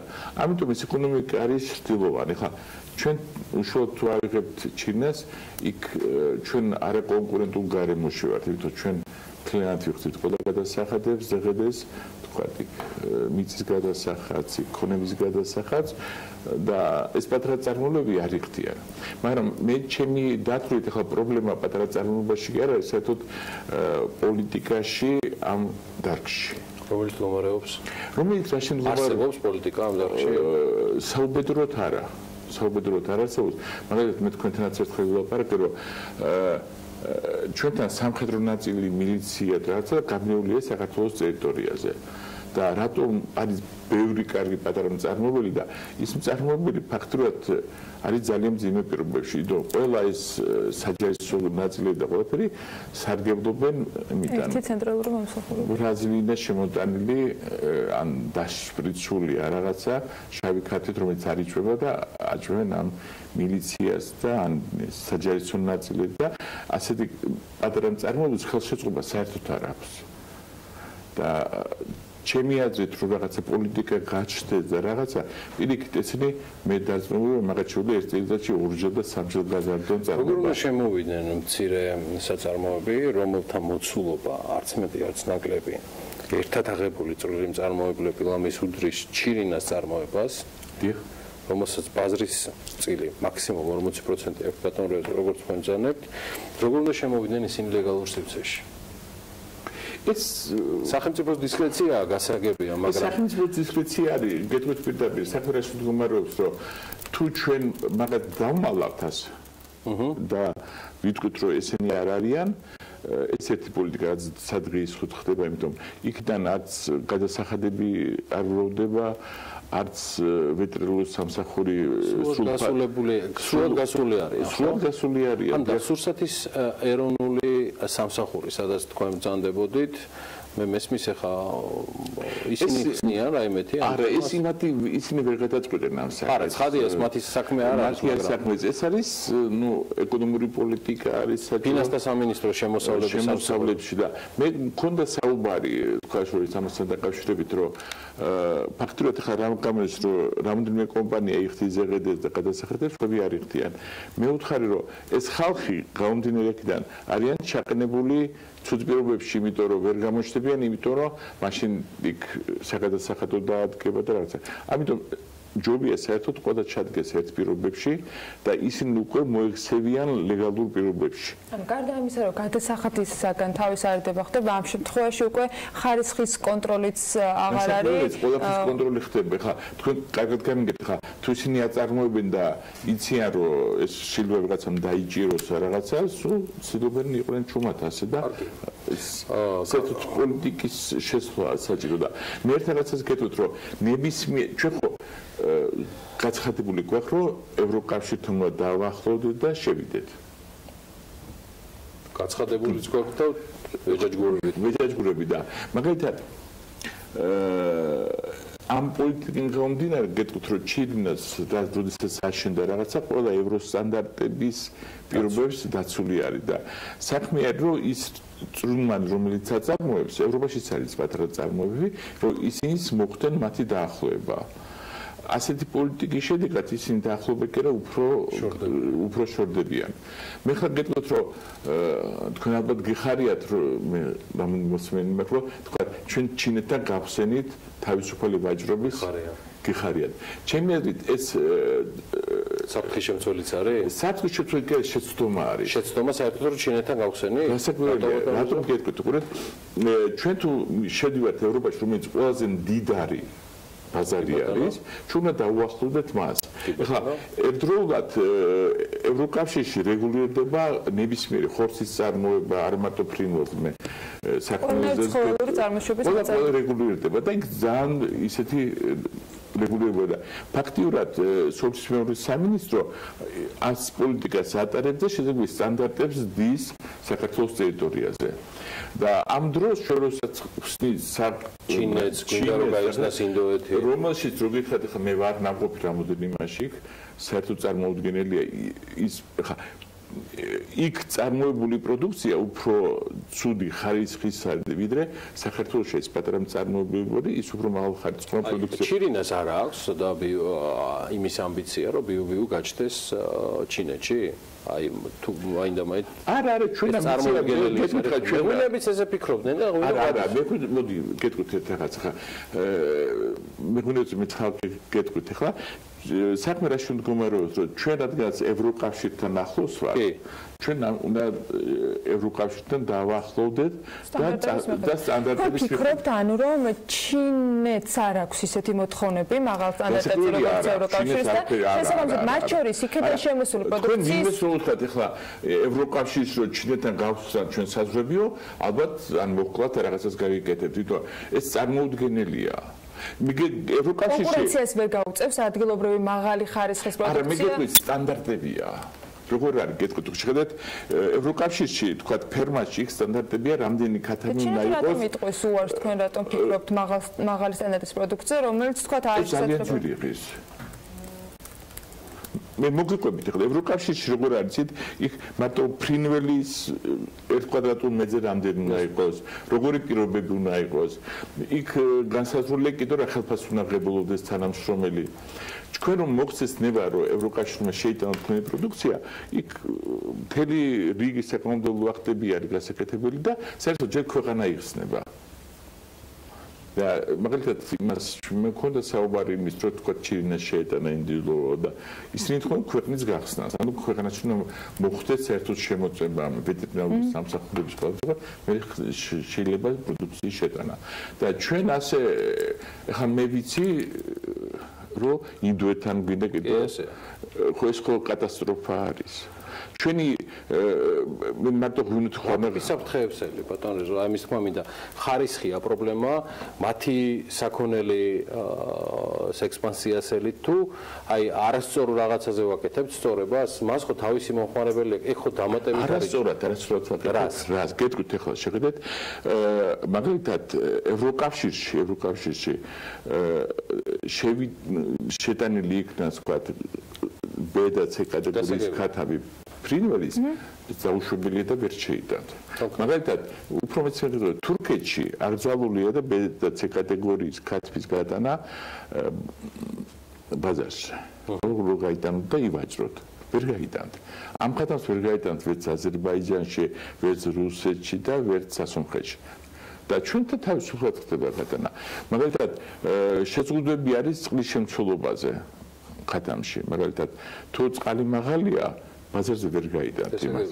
ბატონო, მოდი პაუზა გავაკეთოთ. თქვენ არცად არ წაგარგაგიშვებთ სტუდიიდან, ჩვენ ახლა გავალთ რეკლამაზე, რეკლამის დრო არის.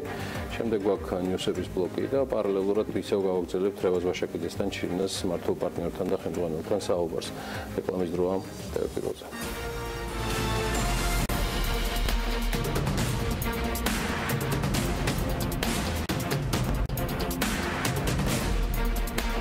გადაცემის გენერალური სპონსორია ნოვა, წარმოება, იმპორტი, ექსპორტი. ნოვა, 11 წელი თქვენს გვერდით. გადაცემის სპონსორია მწვანე ქალაქი ლისზე. გადაცემის სპონსორია ახალი ნათება. შეიძინე დიოდური ნათურები და სანათები 2 წლიანი გარანტიით. დაზოგე ფული, ბუნება, ენერგია ახალ ნათებასთან ერთად.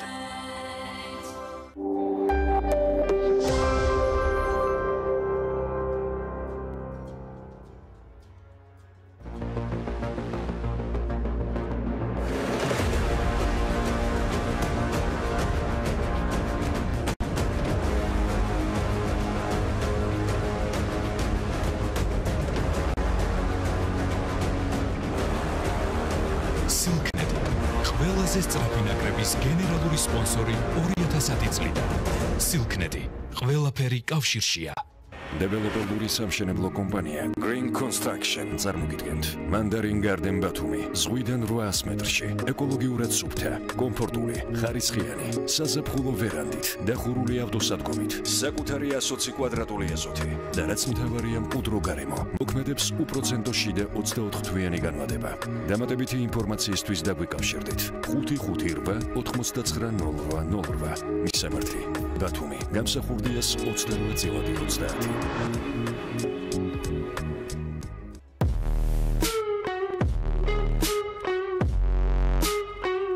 ყველა ამერიკული ავტოაუქციონი ერთ საიტზე.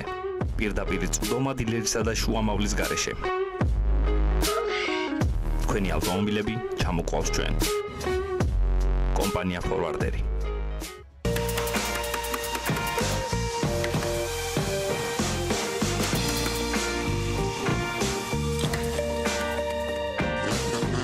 ხარისხით უზრუნავთ თქვენს ავტომობილზე. ფრეგო, გონივრული გადაწყვეტილება. 2019 წლის დეკემბრიდან ძალაში შედის ნარჩენების მართვის კოდექსით გათვალისწინებული მწარმოებლის გაფართოებული ვალდებულება, რაც გულისხმობს პროდუქციის მწარმოებლის და იმპორტიორის მიერ პასუხისმგებლობის აღებას ამ პროდუქციისგან წარმოქმნილი სპეციფიკური ნარჩენების შეგროვებასა და დამუშავებაზე. ვალდებულება ეხება ბატარეებს და აკუმულატორებს, ელექტრო და ელექტრონულ მოწყობილობებს, შესაფუთ მასალებს, ზეთებს, საბურავებს, ხმარებიდან ამოღებულ სატრანსპორტო საშუალებებს. ამ მექანიზმის დანერგვით ხდება ნარჩენების სეპარირება, ცირდება ნაგავსაყრელებზე განთავსებული ნარჩენების რაოდენობა, ხდება ნარჩენების რესურსად გამოყენება, ცირდება მავნეზე მოქმედება ჯანმრთელობასა და გარემოზე, იქმნება დამატებითი სამუშაო ადგილები. ავიღოთ პასუხისმგებლობა, ვიზრუნოთ გარემოზე.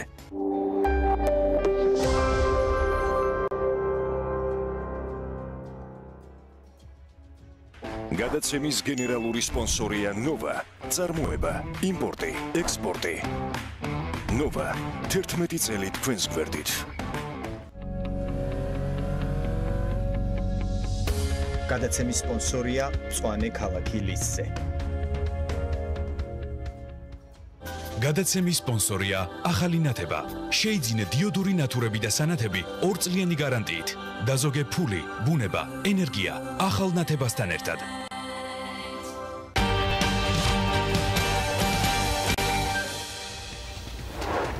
დილოს მიმდებარედ საყოფაცხოვრებო ნარჩენების პოლიგონის მესამე უჯრედის მშენებლობისთვის 6 მილიონ ლარამდე დაიხარჯება. მთავრობის გადაწყვეტილებით თბილისში ჯავახიშვილის ქუჩაზე მდებარე 64 კვადრატული მეტრი არასასოფლო-სამეურნეო დანიშნულების მიწის ნაკვეთი და მასზე დამაგრებული ორი შენობა საპატრიარქოს გადაეცა. საქართველოს ფინანსთა სამინისტროს მომსახურების სააგენტომ დაინტერესებულ პირებს ვებგვერდის e-auction ჯიზე ქონების შეძენა გაფორმების პროცედურები გაუმარტივა. მოკლედ აუდიტის სამსახური ავრცელებს ეს ინფორმაციას თავისი ანგარიშიდან, რომ გარდაბნის მერიამ 2 ავტომობილი დაკარგა. როგორც ოფიციალური ინფორმაციიდან ირკვევა, გარდაბნის მუნიციპალიტეტში სახელმწიფო აუდიტის ჯგუფის მიერ ჩატარებული ინვენტარიზაციის დროს გამგეობის ბალანსზე რიცხული Mitsubishi Pajero 3500 და GAZ 3109 ვერ მოიძებნა, აორთქლდა. აუდიტის ჯგუფმა ჩაატარა გარდაბნის მუნიციპალიტეტის ბალანსზე არსებული 2017 წლის 1 იანვრის მდგომარეობით რიცხული ავტომობილების ინვენტარიზაცია. შედეგად გაირკვა, რომ საკუთრებაში არსებული 2 ავტომანქანა არ მოიძებნა. კერძოდ მუნიციპალიტეტმა ვერ წარმოადგინა ინფორმაცია ამ მარკის ავტომანქანების შესახებ, რომელიც მე მოგახსენეთ და მათი საერთოდ მდებარეობის ან მდგომარეობის შესახებ. გარდა ამისა, საგზაო სატრანსპორტო შემთხვევის შედეგად დაზიანებულია 2010 წლის შემდეგ ახლად შეძენილი 3 ავტომანქანა. მე პირადად ამ და ასეთ თემებზე დასჯილი და მოკითხული ან გაკიცხული საჯაროდ მეს პიროვნებას არ ვიცნობ, ისევე როგორც არ ვიცნობ ფასადური სიმკაცრის მიღმა სამოსახურიდან უკეთეს შემთხვევაში გათავისუფლებულ და არადასჯილ სახელმწიფო მოხელეებს. სამაგიეროდ ვიცნობ სახელმწიფო სტრუქტურებიდან კერძო კომპანიებში ნებით თუ ბრძანებით გადასულ სახელმწიფო მოხელეთა მთელ არმიას, რომლებიც არხეინად დასჯერდნენ თავის აწმყოს მოუკითხავი წარსულის გამო და ნებიერა მიჰყვებიან მომავალს, უდარდელს, შემოსავლიანს. ქართულ, ჩინურ, თურქულ თუ სხვა კომპანიებიც მნიშვნელობა არ აქვს. მედიაც მოყვებათ და საინტერესო მასალებს კრავს და სადაც ისეთი ინდულგენცია გაქვთ მიღებული არა რომის პაპისგან, ან ალაჰისგან, არამედ მზეზე უფრო მაღლა მდგომისგან და ამ ბოლოს ენაც გაამეცადინეთ განსაკუთრებით ჩვენი არხის სხვადასხვა ბრუნვაში მოხსენიებით, მინდა დაგიანოსოთ და წინასწარ მოგილოცოთ, რომ TV პირველზე BMG მხოლოდ ხურდება და უამრავ საინტერესო кейს მოგიყვებათ. როგორ უნიათოთ და სრულად უპასუხისმგებლოდ შერჩათ ათეულობით სახელმწიფო მოხელეს ჩვენი გადასახადის განამხილთა თანხები, როგორ ირგებენ სისხლით და ოფლით გაზრდილ ბიუჯეტს ყოფილი და მოქმედი ჩინოვნიკები და როგორ არ შეცვლილა რეალობა მათთვის, ვინც დღეს ყველაზე მეტად ახსენებს მედიის საშუალებით სისხლიან 9 წელს, მანამდე ედუარდ შევარდნაძეს, ისინი კიდევ ჯუმბერ პატიაშვილს, ისინი გივი გუმბარიძეს, ზვიად გამსახურდიას და ბოლოს მე მგონი ვასილ პავლოვიჩ მჟავანაძემდე ჩადიან. მოკლედ ეს საწიყვეთი არ გრძელდება. უგაცრავად ეს საწიყვეთი ზუსტად რომ გრძელდება და ჩვენ როგორმე ის ყველამ ერთად უნდა დავასრულოთ. ანა გამიგრძელდა და იმედია გაცილებით კაბილი და ინფორმატიული იქნება შენს შემდგომ საინფორმაციო კოლაჟში. როგორც ჩემი წინა პროლოგი თუ ჩათვა აღმოჩნდა. მე კონკრეტულ ბიზნეს სიახლეებზე გადავინაცვლებ გიორგი მაშინ ვილოს მიმდებარედ საყოფა ცხოვრება ნარჩენების პოლიგონის მესამე უჯრედის მშენებლობისთვის როგორც უკვე ახსენე 6 მილიონ ლარამდე უნდა დაიხარჯოს სამშენებლო სამუშაოების შესყიდვის მიზნით კი თბილისური ჯგუფმა ტენდერი გამოაცხადა. ამ ტენდერში გამარჯვებულმა კომპანიამ სამშენებლო სამუშაოები ხელშეკრულების გაფორმებიდან 7 თვეში უნდა დაასრულოს. BMG საყოფა ცხოვრება ნარჩენების მართვის სამსახურის უფროსმა ზურაბ გვენცაძემ განუცხადა, რომ კომპანიამ, რომელიც ტენდერში გაიმარჯვებს, ევროპული სტანდარტების შესაბამისი ნაგავსაყრელი უჯრედის მშენებლობა უნდა უზრუნველყოს. კერძოდ, უჯრედის ქვედა ფენაში უნდა გაკეთდეს სპეციალური დამცავი შრეები, მოხდეს ნაჟური წყლის კოლექტორებში მოგროვებისათვის აუცილებელი ინფრასტრუქტურის მშენებლობა და ასევე უჯრედის შევსების შემდეგ მისი სრული შეფუთვა და რეკულტივაცია. სახელმწიფო საკუთრებაში არსებული უძრავი ქონება კი ეკლესიას გადაეცა საკუთრებაში. უსასყიდლოდ თავების გადაწყვეტილებით თბილისში ჯავახიშვილის ქუჩაზე მდებარე 64 კვადრატული მეტრი არასასოფლო სამეურნეო დანიშნულების მიწის ნაკვეთი და მასზე დამაგრებული ორი შენობა საერთო ფართით 48 კვადრატული მეტრი სამოციქულო ავტოკეფალურ მართლმადიდებულ ეკლესიას უსასყიდლოდ გადაეცა. უძრავი ქონება წმინდა ალექსანდრე ნეველის სახელობის რუსული ეკლესიის მიმდებარე ტერიტორიებზე მდებარეობს. ტაძარი 1864 წელს არის აგებული. მშენებლობა კი მორწმუნეთა დახმარებით და რუსეთის წმინდა სინოდის მიერ ყოფილი 5000 მანათის მეშვეობით აშენდა. კომპანია დელტა 2 მილიონ ლარამდე ღირებულების სეტყვის საწინააღმდეგო რაკეტა შეიძენს. გამოცხადებული ტენდერის პირობების მიხედვით ორგანიზაციამ ჯამში 2700 ერთეულამდე რაკეტა უნდა შეიძინოს. გამარჯვებული კომპანია ვალდებული იქნება რაკეტების პირველი პარტია 1200 ერთეული ხელშეკრულების გაფორმებიდან 30 დღეში მიაწოდოს დამკვეთს. ტენდერში მონაწილეობის მისაღებად წინადადებები კომპანიებმა 13 მარტიდან უნდა წარადგინონ. ფინანსთა სამინისტროს მომსახურების სააგენტომ კი დაინტერესებულ პირებს ვებერდე e-auction-ში ქონების შეძენა გაფორმების პროცედურები გაამარტივა. პირი, რომელიც ელექტრონულ აუქციონზე აღსრულების ეროვნული ბიუროს მიერ გამოცხადებულ ქონებას შეიძენს, გამარჯვებისთანავე მიიღებს შეტყობინებას განკარგულების და სხვა თანდართული დოკუმენტის ელექტრონულად მიღებისა და ჩამოტვირთვის შესაძლებლობის შესახებ. კორპორაციული პასუხისმგებლობის ჯილდო 2018-ის გამარჯვებულები ცნობილია. კორპორაციული სოციალური პასუხისმგებლობის კლუბის და გაეროს გლობალური შეთანხმების საქართველოს ქსელის ინიციატივით გამართულ დაჯილდოებაზე პრიზიორები ნატახტარი, ემკოდრატი და ფოთი სპორტი გახდნენ. საქართველოში წელს პირველად გაიმართა კორპორაციული პასუხისმგებლობის ჯილდოს ცერემონია, რომელიც მიზნად ისახავს საქართველოში აღნიშნული მიმართულების პოპულარიზაციას და განვითარებას. სამ ბიზნეს კომპანიას გადაეცა ჯილდო სამ კატეგორიაში: ადამიანის უფლების პატივისცემისკენ მიმართული საუკეთესო პროექტი, გარემოს დაცვისკენ მიმართული საუკეთესო პროექტი და წარმატებული პარტნიორობა მდგრადი განვითარებისთვის. ჩვენ დიდხანს მოვდიოდით ამ დღევანდელ დღემდე, მოდი ასე ვთქვათ, ანუ უკვე 2 წლის განმავლობაში CSR კლუბის და გლობალ კომპაქტის საქართველოს ქსელის ფარგლებში მუშავდება CSR ჯილდოს არსებული კონცეფცია და მნიშვნელოვანი დღეა, ესე იგი, ზოგადად კორპორაციული სოციალური პასუხისმგებლობის განვითარებისთვის საქართველოში, იმიტომ რომ რაღაცნაირად კულმინაცია მოხდა დღეს და გამოვავლენთ პირველ გამარჯვებულებს. დღევანდელი ჯილდო ეს არის კომპანია ნატახტარის აღიარება კორპორაციული სოციალური პასუხისმგებლობის კუთხით. ჩვენ ძალიან დიდი ინვესტიცია გავაკეთეთ 2012 წელს. ეს არის წლის გამწმენდი ნაგებობა, აერობული და ანაერობული კომბინირებული ციკლის. ეს არის უნიკალური ტექნოლოგია, რომელიც ჩვენ დავნერგეთ საქართველოში და ვისურვებდით, რომ ამ ტიპის ტექნოლოგიები სხვა კომპანიებსაც განეხორციელებინა.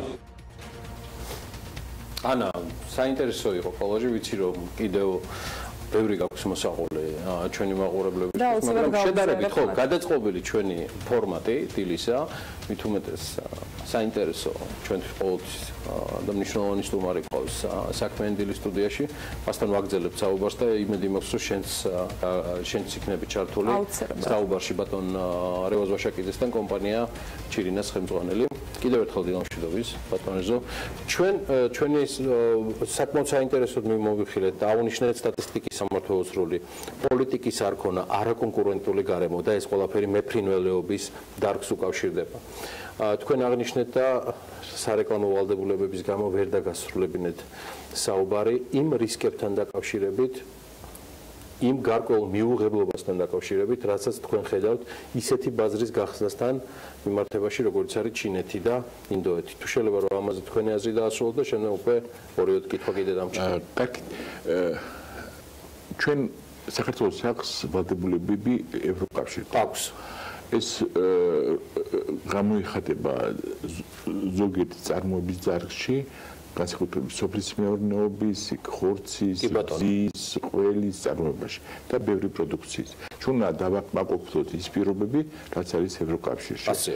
ეს მოთხოვნები არის საკმაოდ მაღალი. შესაძლებელი არის და მე უფრო მეც მივიღეთ, რომ ამ მიმართულებით ევროკავშირში არის კვოტები. ეს რაც ნიშნავს, რომ ევროკავშირის საზღვრავს ვისან დაიჭიროს ურთიერთობა ამ საკითხში. ის ვინც ყველა დააკმაყოფილებს, ვინც არ აკმაყოფილებს, იმ ქვეყნის პროდუქცია იმ ქვეყნებში ვერ შედის. ასეთ ქვეყნებს, რომელიც ვერ შედის, მიეკუთვნება ჩინეთიც და ინდოეთიც და თურქეთიც. კეთვით პირდაპირ. და რადგან ჩვენ ავიღეთ ვალდებულებები და ჩვენი მეწარმეობა უნდა გააკეთოს ინვესტიციები ამ მიმართულებით, შესაბამისად საქართველოს ბაზარი გახდეს ნაგვის ყუთი ზოგიერთი ქვეყნებისათვის. თქვენ ამ საფრთხეს ხედავთ? რასაკვირველია, გეტყვით ერთ რაღაცას, რომ შესაბამისად მოთხოვნა თუ არის მაღალ ხარისხზე მოთხოვნა არის, რომ ეს პროდუქტი იყოს უნებელი და რაღაცა, მაშინ ჩვენ ან ევროკავშირთან ვიყოთ, ან და უარი უნდა თქვათ ევროკავშირთან. თუ ვაკეთებთ ამ ინვესტიციებს, მაშინ საქართველოში გავხსნათ საზღვარი ზოგიერთი ქვეყნის, როგორც არის თქვა ჩინეთი, ინდოეთი ან სხვა ქვეყნები, ეს არის დამღუპელი აქაური წარმოება და ამ მიმართულებით ინვესტიციებს საერთოდ გახორციელდება. ანუ ბატონო, თუ სწორად გაიგეთ, მაგნაწილის რეზუმირება რო გავაკეთოთ, თქვენ თავარ პრობლემას ხედავთ იმ შესაძლო ექსპანსიაში, რაც იქიდან წამოვა და ის რომ ბაზარი დაუცველია ჩვენი? დიახ. ეს არის მთავარი რისკი. ეს არის მთავარი რისკი არის, მე გეტყვით ხა, საქართველოს ხორცზე გეტყვით ხა, ჩინეთიდან შემოდიოდა ქართმის ყერდი დიდი რაოდენობით და პირველი აინდან 12% მოეხსნა. ეხლა მე არ ვიცი გუნდს დამდეს ვაწარმოებთ, მაგრამ ჯამში ჩვენ რო დავითვალოთ, ვინ უფრო მეტ მოგებას იღებს, ეს საკითხია. ანუ FTA-ის გამო ჩინეთთან თქვენ ელით რომ ქათმის ხორცის იმპორტი შეიძლება კვლავ, ასე ვთქვათ, გაიზარდოს ჩინეთში. გაიზარდოს. ეხლა საქმე რა არის, მე კარგად გამიგეთ, ჩვენ კონკურენციის კერგვეშინია და ვერ გავაკეთებთ, არა. პრობლემა იმაშია, რომ ჩვენ მაშინ ჩვენი მოთხოვნები უნდა დავწიოთ დაბლა.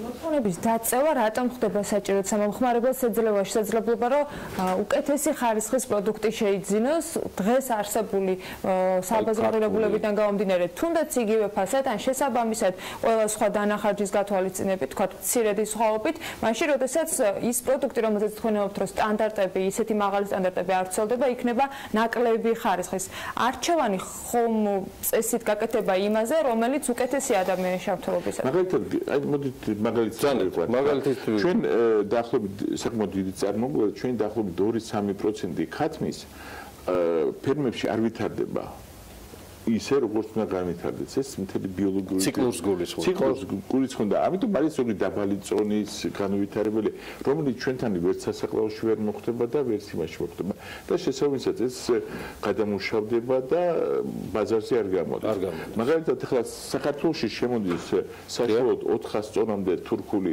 ბედაც კატეგორიის ქათამი აი ეს ქათამი რომელსაც ჩვენ არ გაგვაქვს ბაზარზე და თურქეთიდან მაინც შემოდის. თურქეთიდან შემოდის, რასაკვირველია ეს არის შოუფუთავი, თვიური მოცულობაა და თვიური მოცულობაა დაახლოებით, ხო. მაგრამ დეკემბერში შემოვიდა საერთოდ 700. ფასი ერთ და იგივე აქვს ამ ორ პროდუქტს. ფასი როცხული არ იქნება და იგივე დაბალი კატეგორიის ქათმის ფასი არის დაბალი. და ეს დაბალი კატეგორიის ხომ ვერ ახერხებს რომ რეალურად სრულად ჩაანაცვლოს უკეთესი ხარისხის პროდუქტი, რომელსაც ამ შემთხვევაში მოდი მე გეტყვით ხა მე კომპანია ჩირინაზე არ ვსაუბრობ ამ შემთხვევაში. დარგზე ვსაუბრობ და მაგალითად წარმოებელი რომელსაც 500 ხათამ საწარმოებს 2000-300 იმისთვის ძალიან კრიტიკულია რაიონში არის ფაქტობრივად ქუთაისში, ბათუმში არის ქათამს მიაქვთელი ბაზარი და ის ადამიანი რომელიც შედის ამ ბაზარზე იმის ქათამი უფრო ძვირია და ამიტომ იმისთვის სტიმულაცია არ არის არაფერი და შეიძლება თუ არა მომხმარებლებისთვის მაინც კლავ და ბოლომდე განსაზღვრელი რასაც აკვირდებით ამ ბოლო წლების განმავლობაში ბატონო ფასი. ფასი არის განსაზღვრელი. ანუ ხარისხი, წარმომავლობა, გასაგებია ის მაინც მეორე მესამე ხარისხოვანია კლავ. დიახ. იმიტომ რომ გეტყვით რომ მაგალითად აი ჩვენ რეალიზაციას რო უყურებ თქვა იქ სადაც არის დღეები სადაც პენსიას ადამიანი ღებულობს მატულობს ანუ საკმარისია პენსიის დღეს ლიბერტი ბანკი რო არიგებს პენსიას და იმ წუთში მატულობს თქვენ ხედავთ რა უკვე შემოსავლებს ხელფას როდის არიგებენ ეს ფაქტიურად რისკმა მინდა რომ ამიტომ ჩვენ უკვე 3 წელი ფასი არის გაგვიზია და ალბათ უფრო შევამცირებ ამიტომ აქედან გამომდინარე ხა ანუ ეს იქნება ჩირინას პოლიტიკა გაძლიერებულად რომ აგრესიულად ჩვენ აი მაღალი კატეგორიის ქართველი რომელიც შემოდიოდა ამერიკიდან ბრაზილიიდან უკრაინიდან ის კვეთრად დაეცა და თითქმის აღარ შემოდის იმის გამო რომ ჩანაცვლდა ადგილობრივი ქათმით ჩანაცვლდა და ჩვენ ანალიზი გავაკეთეთ თქვათ აი თქვა დოლარებში იმპორტი შემცირდა, იმიტომ რომ დაბალი კატეგორიის ქათამი რომელიც არის და ნუ ბატონო ბოლო კითხვა და გიშვებთ როგორც თქვენ ბრძანებთ დარგში პოლიტიკის არარსებობის პირობებში მაშინ როცა ნახევარზე მეტი ჩtildeოვან სექტორში არის არსებული დარგის და მონაცემები ფისკალური იძლევა იმის დასტურს რომ მხოლოდ მსხვილი მოთამაშეები იხდიან გადასახადს რა არის ძალიან მოკლედ რამდენიმე წამში ჩატეული გზავნილი რეზო ვაშაკიძისგან და ისეთი ბრენდისგან როგორც ბიუბიოს აიმისოთ რომ გავიგე რომ წარსული დიდება ვერ დაბრუნდება საბჭოთა კავშირის დროინდელი მაგრამ დარგმა რომ ზრდა გააგრძელოს პრიორიტეტი საერთოდ საქართველოში მithumetes ეს ქათამი არის ყველაზე ეკონომიური ნაკლებ შემოსავლიანი ადამიანის უნდა მიენიჭოს ხარისხის პრობლემა. ანუ უზრუნველყოფას სურსათის ეროვნულ სააგენტომ მეტი ყურადღება და ეს პატარა წარმოებებიც რომ გამოვიდეს ბაზარზე და რომ ისიც იყოს აღრიცხული და შემდეგ დაიწყოს საგადასახადო ყველა ჩადგეს თანაბარ პირობებში მე როგორც თანაბარ პირობებში საუცილებელი ეს არის ერთ-ერთი განსაზღვრელი ხო სხვა შემთხვევაში კლიმატი საინვესტიციო არ იქნება ამ სფეროში ჯანსაღი მადლობა ეს ხორევაზ ვაშაკიძე კომპანია ჩირინას ხელმძღვანელი და მართველი პარტნიორი კომპანია აწარმოებს ერთ-ერთ ყველაზე აღიარებულ პროდუქციას ბიუბიუს სახით ანასთან კვლავ გადავდივარ ნიუსების ნაწილში გამომდინარე იქიდან რომ მას მოტოვებული აქვს რამდენიმე ამბავი, რომელიც უნდა წარუდგინოს საქმიანი დილის მაყურებელს. ისე მსოფლიო მასშტაბებზე უნდა გავიდეთ, გიორგი. ამ შემთხვევაში IPM კვლევები მსოფლიოსი მათ ქალაქს ასახელებენ, სადაც ერთი ღამის სასტუმროში გატარების საშუალო ღირებულება ყველაზე მაღალია. რეიტინგის ლიდერი ნიუ-იორკია. არ უნდა გაგიკვირდეთ ალბათ, ამ ქალაქში სასტუმროში ერთი ღამის დარჩენის საშუალო ფასი $306 უტოლდება. ვაშინგტონში $282. სამეულში ასევე სიდნეიც მოხვდა $240. ასევე რეიტინგში არის ტოკიო $220, ლონდონი $217, ციურიხი ასევე $217, ოსლოში საშუალო ფასი სასტუმროზე $202, კოპენჰაგენში $197, სინგაპურში $196 და ტორონტოში $193.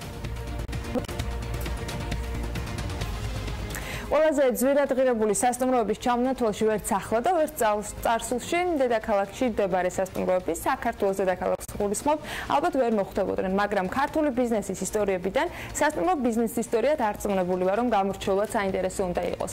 ემილ ავდალიანის დღევანდელ ვიდეობლოგში სწორედ ძველი სასტუმროების ბიზნეს ამბებს მოგიყვებით.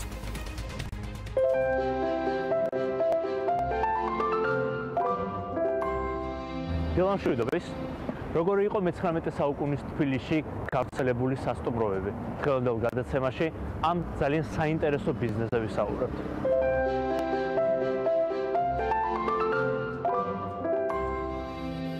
დღეს ის ისტორიის საინტერესო ფურცელს წარმოადგენს სასტუმროების ბიზნესზე. პირველი სასტუმრო ქალაქ თბილისში 1818 წელს გაიხსნა ვინმე ჟან პოლის მიერ.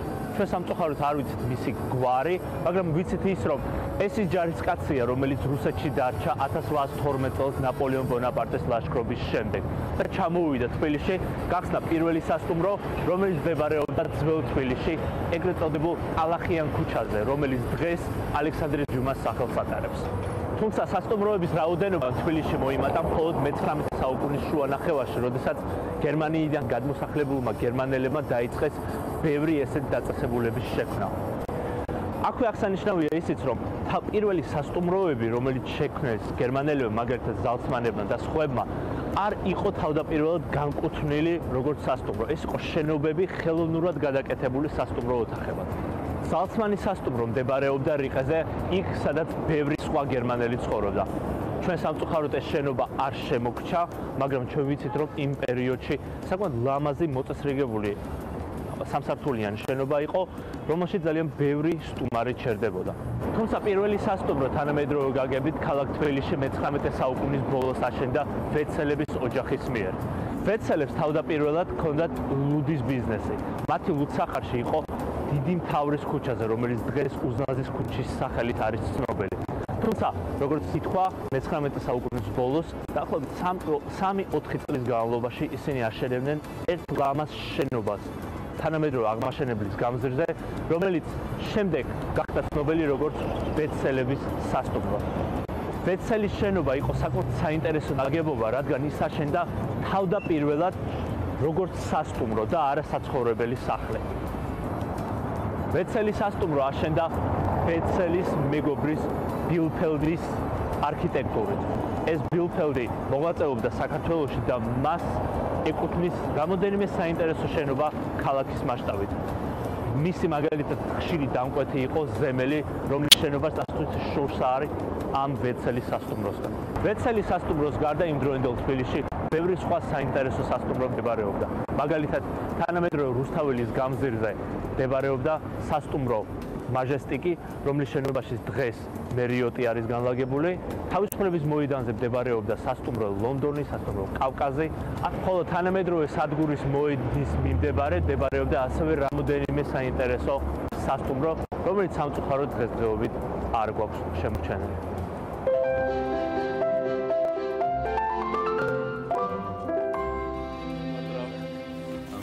მაგრამ ამერიკას და კალიფორნიულ ამბებს არ შევეშვებით. დღეს პულსარის თანადამფუძნებლებს ვასწავლობ და ახლა ისინი მოგვიყვებიან რა ხდებოდა ტექნოლოგიების მექაში. მაქსიმალურად მეტი ინფორმაციის მიღება ვცდილობ. დაჩი ჭოლაძეს, პულსარის თანადამფუძნებელს და დირექტორს და ზაალ გაჩეჩილაძეს, პულსარის ასევე თანადამფუძნებელს და ტექნიკურ დირექტორს უკვე სტუდიაში მასპინძლობ. მოგესალმებით. დაჩი ძალიან მოკლედ თქვენთან გადაინაცვლეთ შესავალი და შემდგომ უკვე კითხვებს და მოგაყვეთ.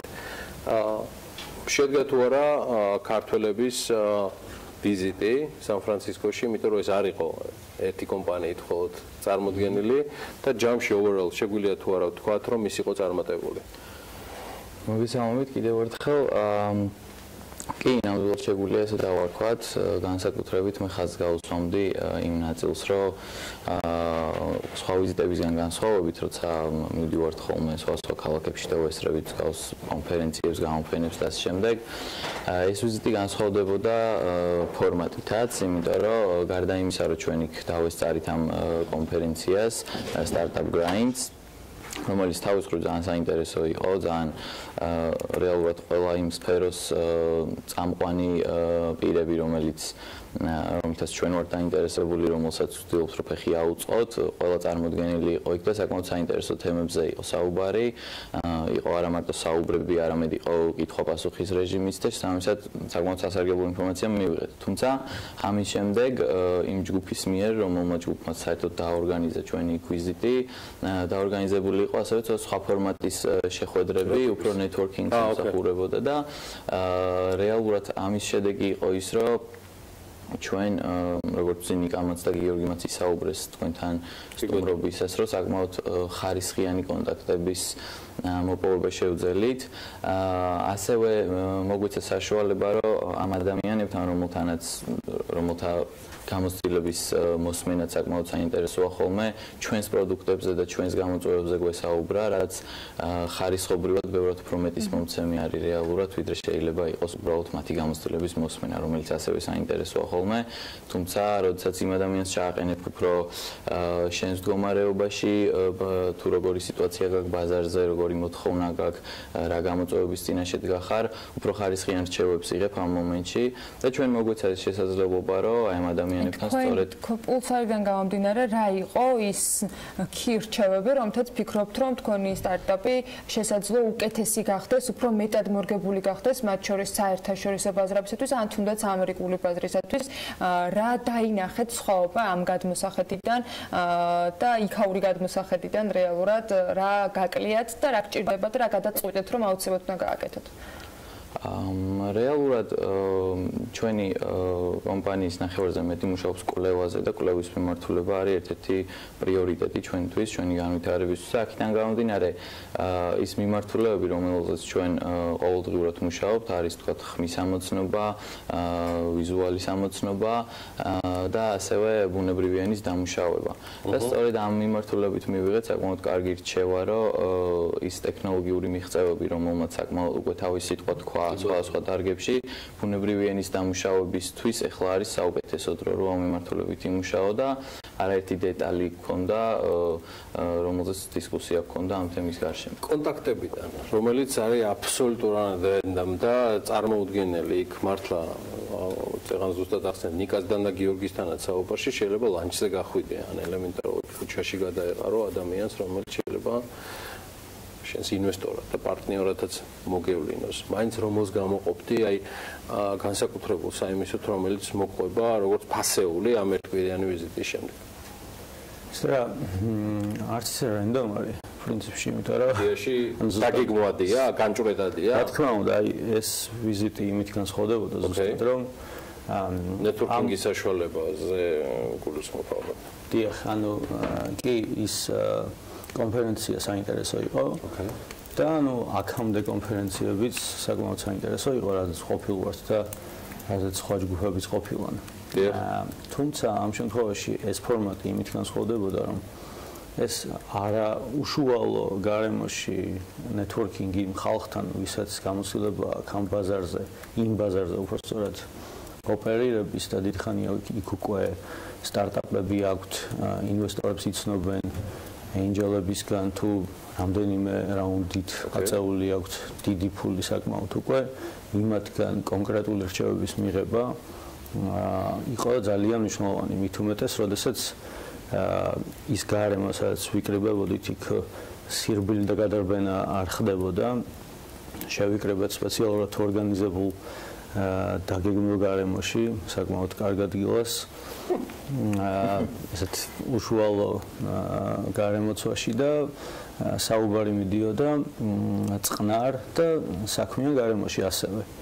და ის პარალელურად ყოფ რას, ანუ გარემოს და პერსონალის სტარტაპ გრაიდის შემდეგ იყო ორგანიზებული ეს უშუალო გარემო, სადაც ჩვენ შევძელით წყნარად გველაპარაკა ამ ხალხთან, ვისაც ძალიან დიდი გამოცდილება აქვს ტექნოლოგიურ სფეროში, Silicon Valley-ში ოპერირებაში. შეიძლება თუ არა რომ აი ამ ერთი კვირის განმავლობაში ვთქვათ, რომ პულსარის მთავარი მონაგარი სან-ფრანცისკოდან ეს არის ახალი კავშირები, კონტაქტები, რჩევები, თუ უფრო მეტია, რაც ჩვენ არ ვიცით და შეგიძლია თქვენ თქვათ. ზუსტად ეს იყო, რასაც ჩვენ უფრო კარგად მივხვდით იქ, რომ მთავარი იქ არის კონტაქტები, ის რომ შენ სწორ ადამიანებს იცნობდე და სწორ კონტაქტზე გახვიდე, რომელიც კიდევ უფრო მეტ კონტაქტზე გაგიყვანს და მოგცემ საშუალებას, რომ სწორ ხალხს ელაპარაკო და გააცნო შენი პროდუქტი, მოისმინო სწორი რჩევები და შესაბამისად მერე უკვე იქ გაგეხსნას ისეთი საშუალებები, რომელიც აქამდე ესე შეუძლებელი იქნებოდა უბრალოდ იმეილის მიწერით, როდესაც საერთოდ უცნობი ხარ, ანუ თბილი წარდგენები Silicon Valley-ზე არის ყველაზე მთავარი. ხო, რეალურად ჩვენ გარდა იმისა, რომ კონტაქტები მოვიპოვეთ, არის რაღაც რამოდენიმე საკითხი, რაც აქტიურად დავიწყეთ მუშაობა და ეს მაგალითად ერთ-ერთი გულისხმობს იქაურ საკმაოდ წარმატებულ კომპანიასთან თანამშრომლობას, რომლის ფარგლებშიც ვიწყებთ რაღაც პროექტის გაკეთებას და ერთი მე რაც ჩავთვლი რომ საკმაოდ პრინციპში მოულოდნელი იყო ჩვენთვის, ჩვენ როცა აქ ხვდებით ხოლმე კომპანიებს, სხვა ორგანიზაციებს, აუცილებლად სახელმწიფო სტრუქტურას, კერძო სექტორს, იმით თუ რაც ვაკეთებთ ჩვენ საკმაოდ ვაუ ფაქტორს ვიწევთ ხოლმე, იმიტომ რომ ხანდახან რაღაც ტექნოლოგიური მიღწევების გამოყენება შეგვიძლია რაღაც პრობლემების გადასაჭრელად, რაც საკმაოდ შთამბეჭდავია ხოლმე ამ პრობლემის აღმოსაფხვრელად და ზოგადად თვითონ ტექნოლოგია საკმაოდ მიმზიდველი არის ხოლმე ადამიანისთვის, როცა ხედავს მის შესაძლებლობებს და ჩვენც მოულოდნელი იყო ის, რომ ვინაიდან აქ ესე ხდებოდა, თვლიდით, რომ პრინციპში ეს მაინც ვინაიდან საქართველოს რაღაც მომენტში უფრო ჩამორჩენა აქ ტექნოლოგიების მხრივ, ამით იყო გამოწვეული, მაგრამ იგივე შედეგი მივიღეთ იქაც და ნუ ჩვენ გვჯეროდა მანამდეც, რომ სწორ გზას ვედექით და ფეხს საკმაოდ კარგად უწყობდით იქაურ კომპანიას და იქაურ განვითარებას ამ დარგში. თუმცა გვეგონა რომ მაინც გამომდინარე იქიდან რომ იქ უფრო მეტი კომპანია აკეთებს ამას, ჩვენ შეიძლება არ ყოფილიყავით გამორჩეული მათ თვალში, როგორც ამ ტექნოლოგიების ერთ-ერთი განმავითარებელი კომპანია. თუმცა მივიღეთ აპირისპირო და ვნახეთ, რომ იქაც საკმაოდ საინტერესო ჟღერს ყველაფერი, რასაც ჩვენ ვაკეთებთ. პროექტი და კომპანია ახსენეთ, რომელთაც შეძლო ეს პროექტი განხორციელდეს. ამ პროექტიან კომპანიაში შეგიძლიათ გითხრათ? პროექტი როდესაც საწყის ეტაპზეა მე მაინც მოვერიდებოდი, ხო, თუმცა მაშინ როგორც კი დავიწყებთ, ალბათ ერთ-ერთი პირველი თქვენ იქნებით თვისთან ერთადაც. სადაც უნდა მოხვიდეთ და თქვა 2017 წლის შეფასება ჩვენ ვერ მოვასწარით აქ. ამ სტუდიაში მიუხედავად იმისა, რომ ბევრი კომპანია 15 იანვრის მას შემდეგ რაც ამოქოქეთ წლევანდელი სეზონი იყო, შესაბამისად ვერც მოვასწრებდი იმ კითხვის დასმას, რას ვაპირებთ 2018-ში, იმიტომ რომ მე ამოდენა ფილარმონია ხალხი წახვედით სან-ფრანცისკოში. 2017-ს როგორ აფასებთ, როგორც განვლილ წელიწადს პულსარისთვის და რა გეგმებია და რა ძირითადი გზავნილებია 2018 წელს ბაზრისთვის, დაინტერესებულ ინვესტორებისთვის, მომხმარებლებისთვის. ჩვენ დავიწყოთ. შეიძლება ითქვას, რომ 2017 წელი იყო ჩვენთვის, ნუ არ ვიცი, ყველაზე კარგი წელი ალბათ რაც გქონია საერთოდ.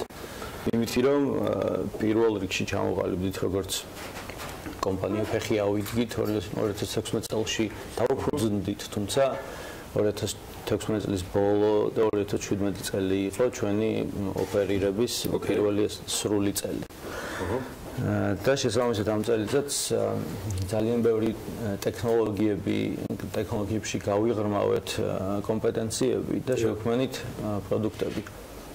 თუმცა 2017 წელი იყო ძირითადად ესეთი ძალიან კონკრეტული პროექტების წელი, რომლებზეც მუშაობდით, კონკრეტული კომპანიისთვის, კონკრეტული გადაწყვეტილებების შექმნაზე ვიყავით ორიენტირებულები. ეხლა უკვე 2000 თქვენი დღის ეს რიგი 2017-ში ამიტომ არის ძალიან კარგად შედგა და დარწმუნებულები ვართ, რომ 2018 წელი კიდევ უფრო კარგად შედგება. იქიდან გამომდინარე, რომ შენც აი მართლა მაინტერესებს 2018 წელს გეგმავთ და დაგეგმილია ასეთნაირად, რომ ის რაც გავაკეთეთ და ვისწავლეთ 2017-ში, ეხლა 2018-ში უკვე ბევრი რაღაცა ისეთნაირად გადავაკეთეთ, რომ ინტერნეტ სკეილისთვის მზად იყოს, იმისთვის რომ software as a service-ებად შევძლოთ ამ პროდუქტების გაყიდვა და ეს მოგცემს უფრო დიდ მასშტაბს, იმისთვის რომ უფრო დიდი მასშტაბის შედეგებიც გქონდეს. ხო, ანუ სტრატეგიაში რაღაც უფრო დიდი დოზით შემოვიტანეთ სკეილინგი, როგორც ძალმა ახსენა და ის კომპონენტები, რომელი კომპონენტებითაც ზოგადად კონკრეტულ გადაწყვეტილებას ვქმნით ხოლმე სხვადასხვა კომპანიებისთვის, მოვაქციეთ და რაღაც კომბინირებულ ვარიანტში სხვადასხვა პროდუქტებში მოვათავსეთ, თქვათ ხმის ამოცნობით, სახის ამოცნობით და ტექსტის დამუშავებით, რომელშიც ყველაზე მეტი კომპეტენცია გვაქვს დღეს ჩვენ, შექმნით მედია მონიტორინგის ინსტრუმენტი, რომელიც მალე დაინერგება ბევრ კომპანიაში, სახელმწიფო სტრუქტურაში და ასე შემდეგ, რაც გულისხმობს პულსზე ედოს ყველა კომპანიას, ყველა კერძო პირს თუ დაინტერესებულ ადამიანს იმ თემატიკაზე, იმ საკუთარ რეპუტაციაზე და ინდუსტრიაზე ხელი, რომელზეც აწყობს ის თავის თქვა კარიერას, ბიზნესს და ასე შემდეგ. გამომდინარე აქედან ეს არის ერთი მაგალითი იმისი, თუ რას ვაპირებთ, იმიტომ რომ იმ კომპონენტებით ჩვენ ვცდილობთ, რომ უფრო შევქმნათ სერვისები, რაც უფრო საშუალებას მოგცემს, რომ მეტ კომპანიას მომემსახუროთ ჩვენი მიღწევებით, ვინაიდან როდესაც რაღაც კონკრეტულ გადაწყვეტილებას ვქნით კონკრეტული კომპანიისთვის, ამაზე უფრო მეტ დროს ვხარჯავთ, ვიდრე როდესაც რაღაც კომპონენტს ვამზადებთ და მე ეს კომპონენტი გადაყიდვადი არის ბევრი სხვა კომპანიისთვის ერთი და იგივე სახით. ან რაღაცა მცირედი მოდიფიკაციით. აქედან გამომდინარე 2018 წელს უფრო აქცენტს ვაკეთებთ ჩვენს პროდუქტებზე და ამავდროულად ვცდილობთ ეს სერვისები უფრო ხელმისაწვდომი გავხადოთ უფრო მეტი კომპანიისთვის, გამომდინარე იქიდან, რომ ფუთავთ იმ სახით, რა სახითაც შეგვიძლია ერთი პარალელურ რეჟიმში ბევრი კომპანიისთვის შევქმნათ რაღაც გადაწყვეტილებები და არა ვთქვათ ერთ რომელიმე კომპანიაზე დავხარჯოთ თუნდაც ერთი კვარტალი ან კიდე ამაზე მეტი. იქიდან გამომდინარე ალბათ წელს უფრო მეტად გვექნება წელი, როდესაც მეტ კომპანიას მომსახურებით ჩვენი სერვისებით. მადლობა, რომ ტრაპიდან არა, მაგრამ ჩეთლიქს არ შეუშინდით და არ დაიზარეთ, რომ საქმიანი დილის მაყურებელს გავაცანით შტატების და თქვენი კომპანიის სიახლეებიც, როგორც მათ შორის წლის წარმატებები და წარმატებები ზალ. დიდი მადლობა დაჩი ჩოლოძეს. იგი პულსარის თანადამფუძნებელი და დირექტორი გახლავთ და ასევე ჩვენთან ერთად იყო პულსარის მმართველი პარტნიორი და თანადამფუძნებელი და ტექნიკური დირექტორი ზალ გაჩიოლძე. მადლობა მათ სტუმრობისთვის. როგორც თავად დაანონსეთ, უახლოეს მომავალშიც თუ იქნება რაიმე სიახლეები, ცხადია, პულსარი on air იქნება ეგრევე ჩვენთან სტუდიაში. გავიდეთ მოკლე რეკლამაზე, სტუმრებს გავაცილებთ. მასპინძლობა გრძელდება და სულ მალე ვაგრძელებთ საკმაოდ საინტერესო საქმიან დილას. ვფრთხილებით. ამინდის პროგნოზის სპონსორია SEU Development.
ამინდის პროგნოზის სპონსორია SEU Development.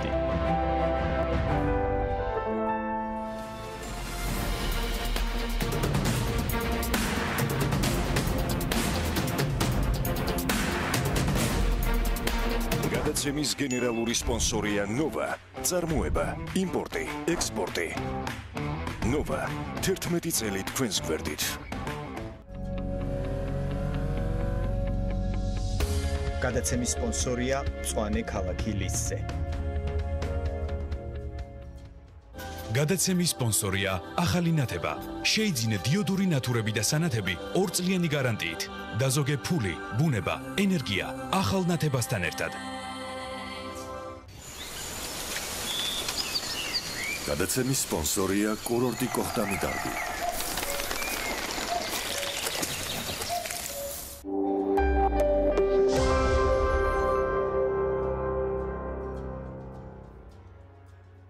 მრავალფუნქციური საცხოვრებელი კომპლექსი აისი ბათუმის ახალ ბულვარში. ბინები 35 კვადრატული მეტრიდან ხედებით ზღვაზე, აუზით და ავტოპარკინგით. შეიძინეთ ბინა და მიიღეთ 30%-იანი ფასდაკლება ავტოსადგომზე. ახალი ხედვა. შეხედე სამყარო სახლებურად. გახსენით 1 წლიანი ანაბარი ლარში და მიიღეთ გაზრდილი საპროცენტო განაკვეთი და საჩუქრები VTB ბანკისგან.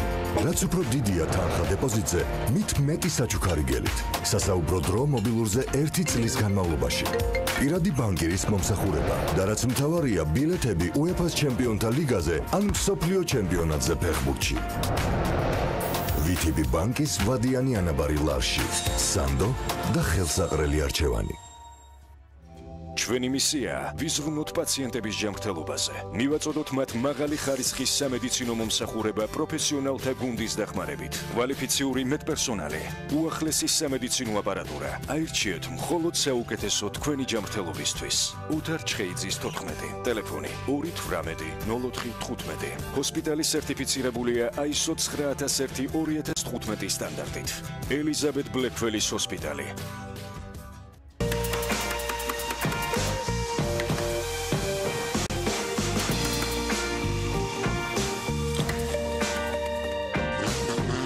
ხარისხით უზრუნავთ თქვენს ავტომობილზე. ფრეგო, გონივრული გადაწყვეტილება. კომპანია ოტომოტორსი, უახლესი ტექნოლოგიები, კვალიფიციური პერსონალი, ჰიბრიდული ავტომობილების სწრაფი და ხარისხიანი მომსახურება უმოკლეს ვადებში. ავტონაწილების და საავტომობილო ზეთების ფართო არჩევანი. ოტომოტორსი. მიიღე მაქსიმალური კომფორტი.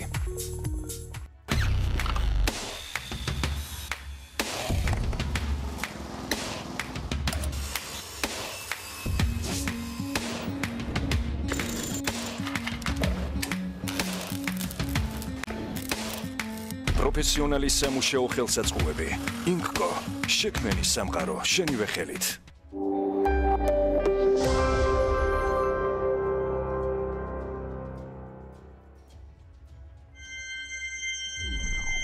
BMG წარმოგიდგენთ.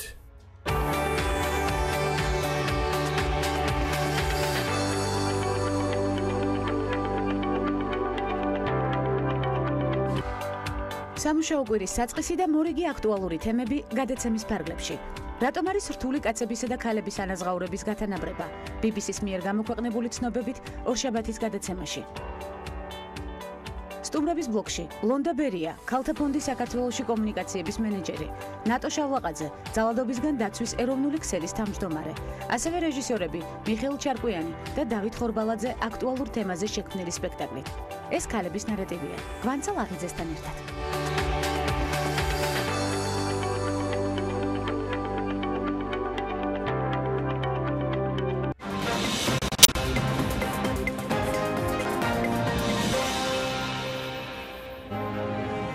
სოფლიო ბანკი საქართველოში ბლოკჩეინ ტექნოლოგიების და კრიპტოვალუტების განვითარებას სწავლობს. რატომ შეარჩია სოფლიო ბანკმა საქართველოს? რა გავლენას ახდენს ახალი ტექნოლოგიები ელექტროენერგიის მოხმარებაზე და როგორ უნდა დაბალანსდეს ის? საქმის კურსის კითხვებს ექსკლუზიურად სოფლიო ბანკის მთავარი ეკონომისტი ჰანს ტიმერი პასუხობს.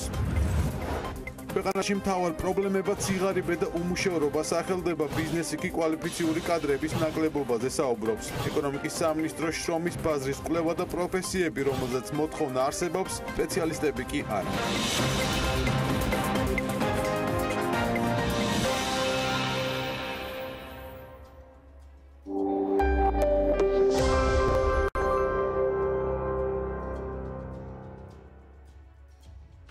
გადაცემის გენერალური სპონსორია ნოვა, წარმოება, იმპორტი, ექსპორტი. ნოვა, 11 წელი თქვენს გვერდით.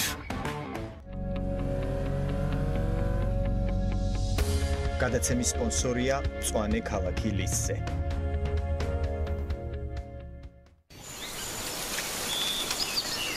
გადაცემის სპონსორია კურორტი კოხტამი დარბი. გადაცემის სპონსორია ახალი ნათება. შეიძინე დიოდური ნათურები და სანათები 2 წლიანი გარანტიით. დაზოგე ფული, ბუნება, ენერგია ახალ ნათებასთან ერთად.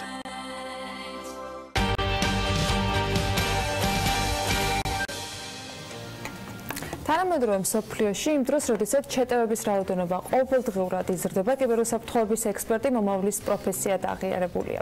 ეგ გამოწვევების წინაშეა საქართველოს კიბერუსაფრთხოების მიმართულებით და როგორია თანამედროვე კიბერშეტევებისგან თავის დაცვის მეთოდები. სწორედ ამ თემებს დაეთმო კიბერუსაფრთხოების შესახებ გამართული სამეცნიერო პრაქტიკული სემინარ კონფერენცია, რომელსაც მარიამ ადამია ესწრებოდა. დეტალები კი მის სიუჟეტში ვნახოთ.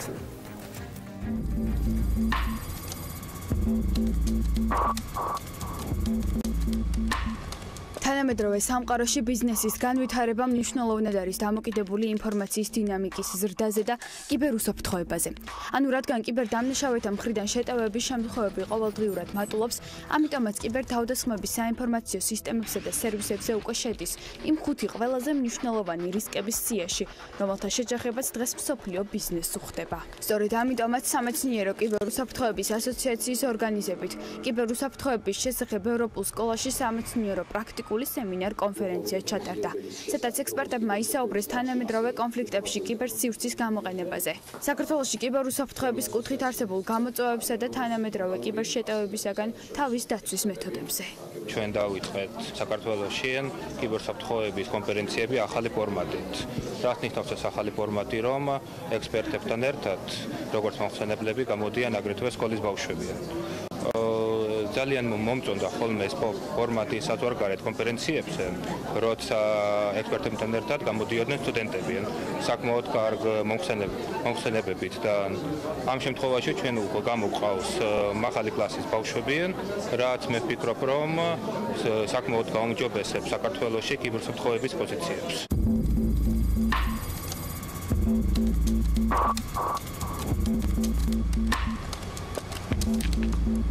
კიბერშეტევების რაოდენობის მასშტაბებისა და ხარისხის ზრდა მთელი მსოფლიოს მასშტაბით განაპირობა ის, რომ არსებობს საკადრო დეფიციტი, რომლებიც შეძლებენ დაიცვან თავდასხმელებისაგან როგორც უშუალოდ კომპანიები, ასევე ქვეყანა. ამიტომაც მნიშვნელოვანია სემინარ კონფერენციების ორგანიზება ახალი თაობის წარმომადგენლებისათვის, რომ გაიაზრონ რისკები და ინფორმაციული უსაფრთხოების სპეციალისტის მნიშვნელობა. გვინდა რომ დღეს სტუდენტებს მოვუყვეთ მომავლის პროფესიის შესახებ. ანუ ჩვენ ასე ვუწოდებთ ინფორმაციული უსაფრთხოების სპეციალისტსაცია ზოგადად დღეს ეს არის მომავლის პროფესია. არსებობს სანდო წყაროებზე დაყრდნობით შედგენილი კვლევები, სადაც ივარაუდება რომ 2020 წლისთვის მთელი მსოფლიოს მასშტაბით დაახლოებით 1,500,000 სპეციალისტის დეფიციტი იქნება. სწორედ აქედან გამომდინარე ჩვენ გვინდა რომ სტუდენტებს მოვუყვეთ ზოგადად როგორ უნდა შეიქმნან მათ კარიერა ინფორმაციული უსაფრთხოების მიმართულებით, როგორ უნდა მიაღწიონ გარკვეულ ზრდას რამოდენიმე წლის განმავლობაში, როგორია ზოგადად როლი ინფორმაციული უსაფრთხოების ოფიცრის დღევანდელ ბიზნესში, ასევე მოვყვებით ჩვენი დაგროვილი გამოცდილების შესახებ კონკრეტულად კიბერუსაფრთხოებასა და ინფორმაციულ უსაფრთხოებაში. ღონისძიებაზე სტუდენტების წინაშე სიტყვით გამოვიდა კომპანია ISSP-ის უფროსი ოპერაციების მენეჯერი ჯერემი ტოლე, რომელმაც სტატისტიკურ მონაცემებზე დაყრდნობით ისაუბრა ინფორმაციული უსაფრთხოების აუცილებლობაზე და მის მომავალზე. თუ რამდენად არის დამოკიდებული დღეს თანამედროვე მსოფლიოში თითქმის ყველა ინდუსტრია ინფორმაციულ უსაფრთხოებაზე და იმ ექსპერტებზე, რომლებიც სწორედ ამ უსაფრთხოებას უზრუნველყოფენ. ჩვენ ვსაუბრობთ არა ჩვენს კომპანიაზე, მის ფუნქციებსა და მუშაობაზე, არამედ ჩვენს ყოველდღიურობაზე. თუ რა საფრთხეებთან გვიწევს გამკლავება და როგორ არის შესაძლებელი მათი თავიდან აცილება. კიბერთავდასხმები მსოფლიოს მასშტაბით დროთა განმავლობაში კიდევ უფრო მოიმატებს და სწორედ ამიტომაც უწოდებთ ინფორმაციული უსაფრთხოების ექსპერტს მომავლის პროფესიას, რადგან მალე მათ გარეშე შეუძლებელი იქნება ნებისმიერი კომპანიის ფუნქციონირება. როგორც კომპანიის წარმომადგენლები აცხადებენ, მსგავსი შეხვედრები და სემინარები მომავალშიც გაგრძელდება. იმისათვის, რომ ქვეყანაში ინფორმაციული უსაფრთხოება უფრო აქტუალური გახდეს და დაინტერესებაც გაიზარდოს. და მაქსიმ იავიჩი, პროფესორი, სამეცნიერო კიბერუსაფრთხოების ასოციაციის პრეზიდენტი, არის ჩვენთან ერთად და ასევე მაია გოგუაძე, ISSP-ის კომპანიას ჩვენი პარტნიორის დირექტორი არის ჩვენთან ერთად. სხვათა შორის, გარდა იმისა, რომ მაიას ნარატივი ეხაც ნახეთ, როგორც რესპონდენტის ჩვენ სიუჟეტში. მის სვეტს, ეს ავტორო სვეტს სულ რამდენიმე დღე შეიხილავთ Forbes Women-ის ყდაზე. ამას ცალკე ანაირის თავი წარადგენს და ძალიან საინტერესო თემები განავრცო მაიამ და მე მოხარული ვარ, რომ Forbes Women იწყებს ამ ტიპის ტრადიციების დამკვიდრებასაც. მაია მაქსიმ მოგესალმებით. დიდი მადლობა მოგზაურობისთვის. კარგია რომ დილა ადრიან ესე გვერდებით. მაქსიმ, როგორც ანამ გადაგვამოწმა ყველანი, ეს იყო უკვე რიგით მესამე კი, სემინარი ბანკებს თუ არ ჩავთვლით. ფორმატიდან გამოდნა განსხვავებული ფორმატით, ხო? რაში მდგომარეობდა განსხვავებული ფორმატი, მნიშვნელობა თუ შეიძლება სპიკერებზეც და ანუ ის რაც მარიამ ადამიანს თუ კი რაიმე ესეთი დარჩა ყურადღების მიღმა. მე როგორც ესეთი რამს ვერ ხვდები, მაგრამ ნაკლებად. ანუ ნელ-ნელა ისე ვთქვათ ვიზრდებით, პირველ კონფერენციაზე იყო საკმაოდ ცოტა სპიკერი, მეორეზე უკვე იყო საკმაოდ მეტიდან, ეხლა ამ შემთხვევაში გქონდა 9 მოხსენება, იქიდან 4 იყო ექსპერტების მიერ, არა 5 იყო ექსპერტების მიერ და 4 მოხსენება გააკეთეს სკოლის მოსწავლეებმა. თემატურად თუ იყო სხვაობები, თუ ამ შემთხვევაში ეს ის პროფესია და მიმართულება, რომელიც რეალურად ასაკის მიუხედავად ყოველთვის ერთიანად პროფესიულ ნაწილში გადის და ყოველთვის ერთი და იგივეა. სიმართლე რომ გითხრათ, ეხლა მოხსენებები იყო უფრო მაღალი დონის. ანუ მანამდე ღრმად მეცნიერებაში მოხსენების დროს ვწდებოდი მარტო მე. ეხლა 4-ვე ბავშვმა ის ღრმად ილაპარაკეს კრიპტოგრაფიაზე, საკმაოდ სერიოზულ და აქტუალურ თემებზე, კვანტურ კომპიუტერებზე, გასაღების გადაცემაზე, კვანტურ ეპოქაში და ასე შემდეგ. ბავშვი პირობითად ნათქვამია უკვე მივხვდი, მაგრამ მაინც რა ასაკის ახალგაზრდებზეა საუბარი. ესენი არიან მე-10 კლასიდან მე-12 კლასებამდე ბავშვები. ანუ რა მომავლის პროფესია, მომავალი თაობის მხრიდან კიდევ უფრო პრეზენტაბელური აღმოჩნდა ამ კონფერენციაზე. სათიპოვეთ ეს ახალგაზრდები, როგორ და რა სისტემა არის თქვენი და მათი ურთიერთობის? ეს ბავშვები არიან ევროპული სკოლის მოსწავლეები, იმ სკოლაში მე ვასწავლიდან. ბავშვებს აქვთ პერსონალური პროექტები ევროპული სკოლაში, ანუ ეგ არიან IB-ის ნაწილი, საერთაშორისო ბაკალავრიატის ნაწილი არის პერსონალური პროექტებიდან. ის ბავშვები, რომლებსაც ამაგრებენ ჩემთან, იმათ ინტერესი აქვთ, რომ გააკეთონ პროექტი კიბერსოფტვერის დარგში. აგრეთვე ხშირად გაკვეთილების მერეც ვრჩებით ხოლმე სკოლაშიდან, იმ ბავშვებს, ვისაც აქვთ ინტერესი, იმათ ვუკეთებთ სემინარებს, ანუ ძალიან ხშირად ეს არის კითხვა-პასუხის რეჟიმში. ანუ რაც საინტერესო მოსწავლეები უკეთებენ არა. მაგალითად მე და ჩემი ერთ-ორი კოლეგა ვუკეთებთ ბავშვებს, ანუ რეალურად გვიყურებენ, რასაც ჩვენ ვაკეთებთ, მოწონთ, იმიტომ რომ საინტერესო რაღაცაა ხო ეს კიბერსოფტვერება და ის ბავშვებსაც აქვთ ნიჭი და ვინცაც აქვთ ინტერესი ამის მიმართულებით, ისინიც მუშაობენ, საკმაოდ ძლიერი ბავშვები არიან. აი ეს 4 ბავშვიც ნახეთ, საკმაოდ ძლიერი ბავშვი იყო და მოდიან კითხვებით, რაღაცას აკეთებენ, რაღაცას გამოსდით, რაღაც არ გამოსდით და ჩვენ ვეხმარებით. მე არ გაცალეთ ეხლა ადასტურებ თუ არა რომ მართლა მოდის თაობა, რომელსაც გულწრფელი ინტერესი აქვს ამასთან დაკავშირებით და კიდევ ერთი რომელსაც გადავაბავდი კითხვად, დაინახეთ თუ არა კონფერენციაზე ის გულწრფელი ინტერესი თემის მიმართ, რომელიც როგორც მაქსიმა ბრძანა მზარდია და ხარისხში სულ მატულობს და მატულობს. მე გაოცებული დავჭი პირადად, როდესაც მოვისმინე ამ ბავშვების მოხსენება. ანუ იმდენად მაღალ პროფესიულ დონეზე ჰქონდათ წარმოდგენილი თავიანთი პროექტები, რომ მაქსიმი დამეთანხმება მათ იქვე შესთავაზე სამსახურები.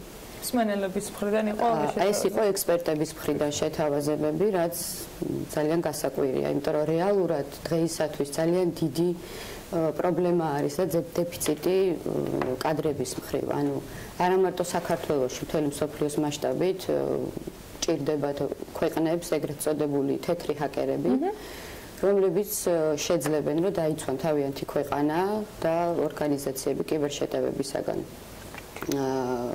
მე ვისაუბრე ასევე კვლევებთან დაკავშირებით, ანუ ეს არის საკმაოდ სანდო კვლევები, რომლის მიხედვით ივარაუდება აი ამხელა, ასე ვთქვათ, დეფიციტი 2020 წლისთვის ამ სპეციალობის მიხედვით.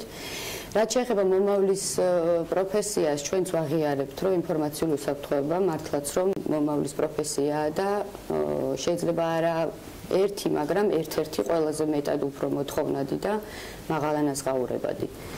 საქართველოსაც დღეს ძალიან უჭირს ამ მიმართულებით, ისევ და ისევ დეფიციტის გამო.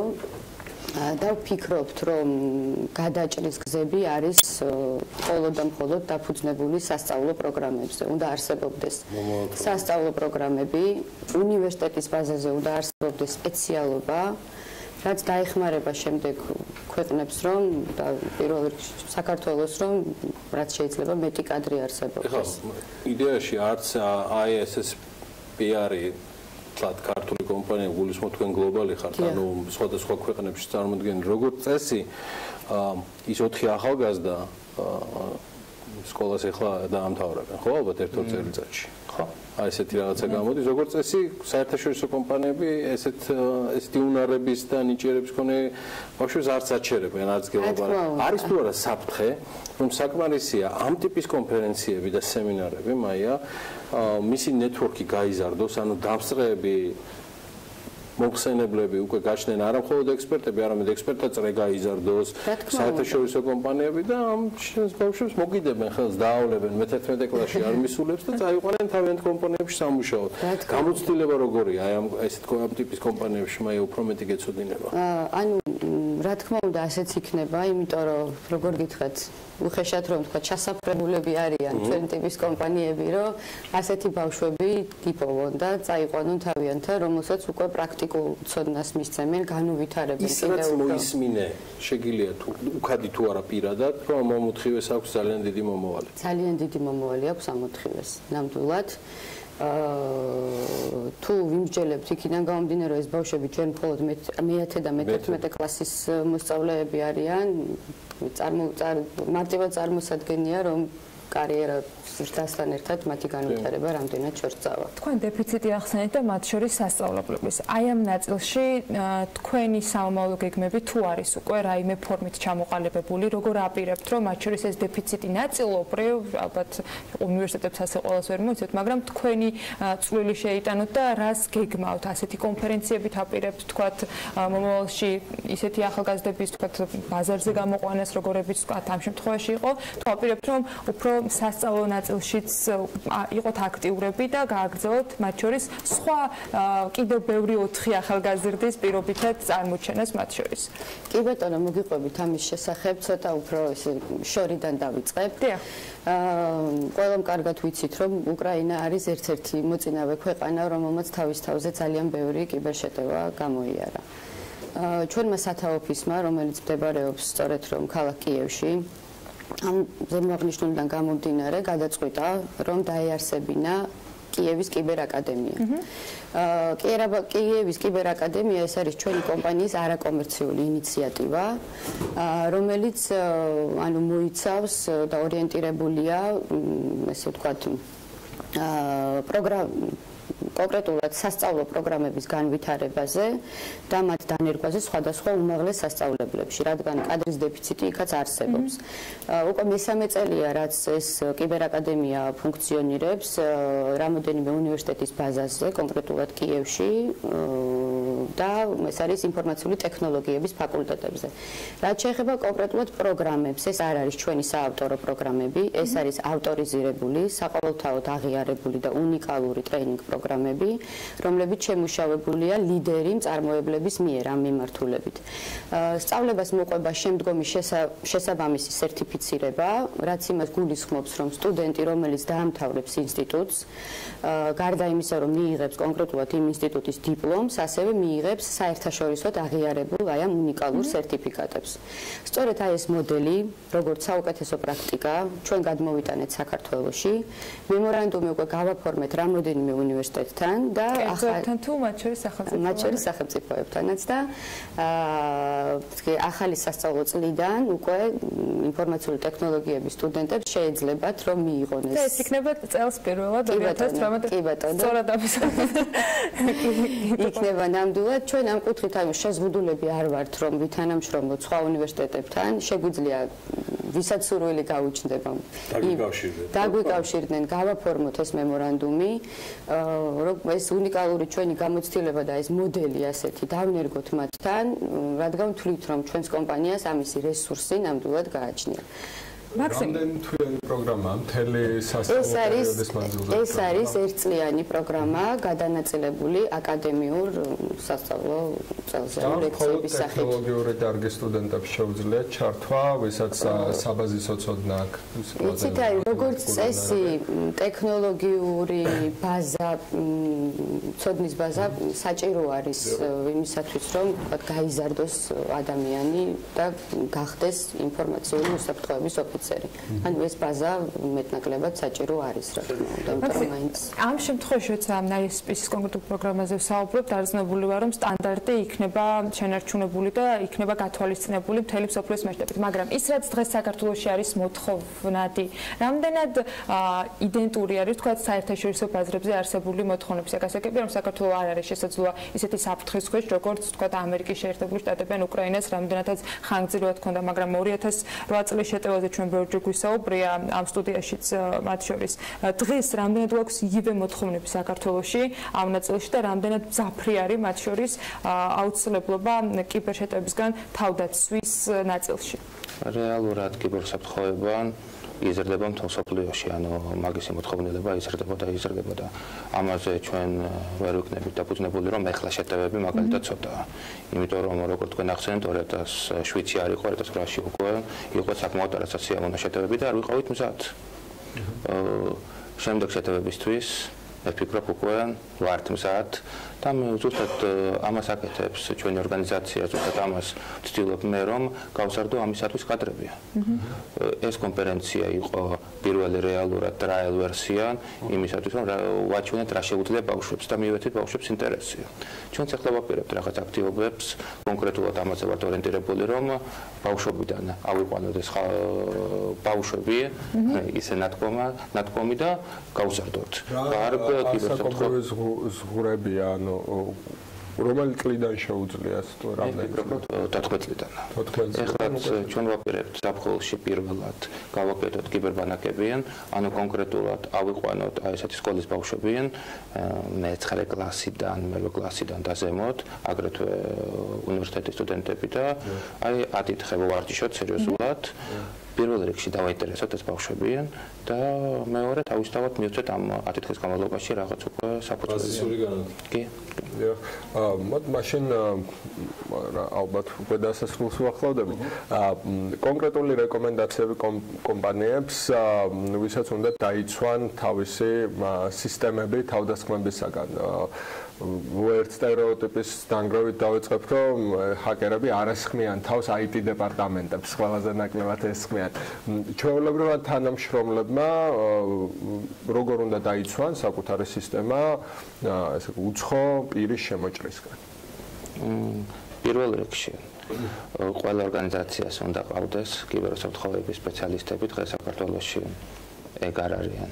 წესი, იმიტომ რომ IT-შნიკებს აბარებენ, რომ კიბერსაფრთხოებას მიხედონ, ეს არის საკმაოდ დიდი პრობლემა და თავისთავად ძალიან დიდი რეკომენდაცია ორი მაქვს რეალურად. პირველი, რომ განაახლონ თავიანთი პროგრამები, გამოიყენონ ლიცენზირებული პროგრამები და განახლებადი, სულ რო განაახლონ და მეორე, რომ გააკეთონ ტრეინინგები თავისი თანამშრომლებისათვის, რაც არის ძალიან აუცილებელი და მიღებულია მთელ მსოფლიოში. კი ბატონო, ანუ მეც დავეთანხმები, რომ ეს არის ერთ-ერთი ყველაზე მეტად მნიშვნელოვანი, თუმცა შეიძლება ორგანიზაციას ჰქონდეს ეს თქვა ჭკვიანი გადაწყვეტილება ტექნიკურად გულისხმობ, მაგრამ თუ მის უკან არ დგას სპეციალისტი მის ექსპლუატაციას ვერ შეძლებს. ანუ მოხმარებს, რომ საჭირო არის დროული რეაგირება, მონიტორინგი და ასე შემდეგ, რაც ეს უკვე მადლობა ღმერთს, რომ მხოლოდ სისტემებზე არ არის დამოკიდებული და ადამიანის როლი ძალიან მნიშვნელოვანია და ისევ და ისევ ცნობიერების ამაღლების ტრეინინგები, განათლება, რაც უნდა ვრცელდებოდეს ნებისმიერ თანამშრომელზე.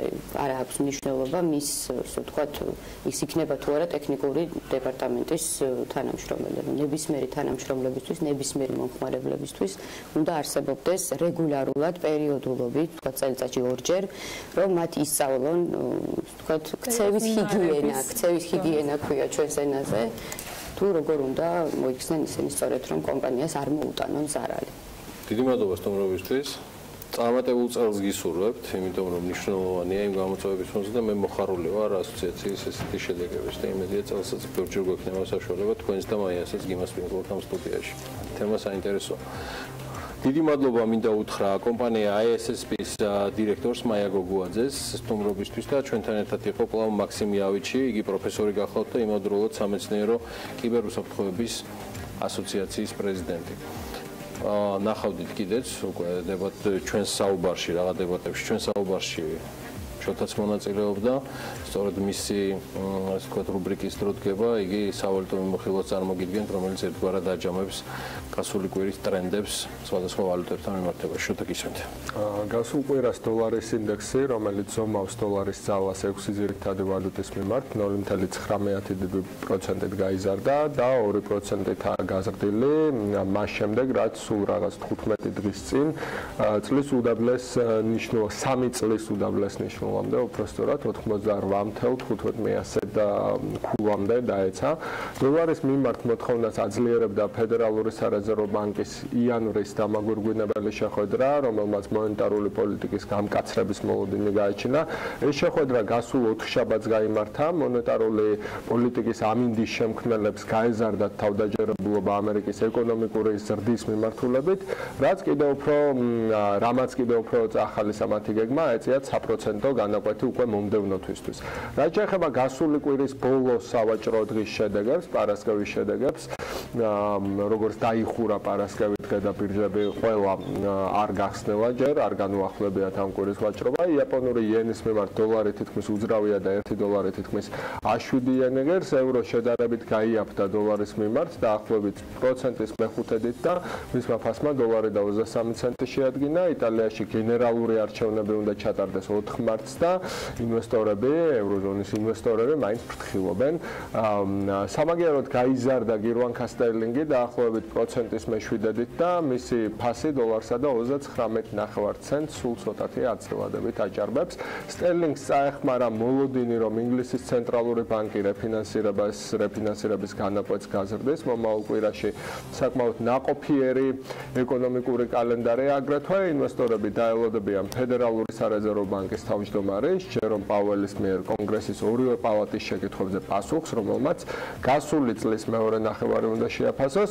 ევროზონაში 4 შაბათს ინფლაციის ახალი მონაცემები გამოქვეყნდება და იმედოვნებენ, რომ მოიკითხება პასუხი, რამდენად მალე აპირებს ევროპის ცენტრალური ბანკი მონეტარული სტიმულირების პროგრამის უკან გაწევას, რაც თავის მხრივ მოქმედებას იქონიებს მოთხოვნაზე ევროს მიმართ, შესაბამისად მის ფასზეც, ამიტომ ყურადღებით დავუკვირდეთ 2 შაბათს და 4 შაბათს განსაკუთრებით მიმდინარე კვირაში. მადლობა შოთა.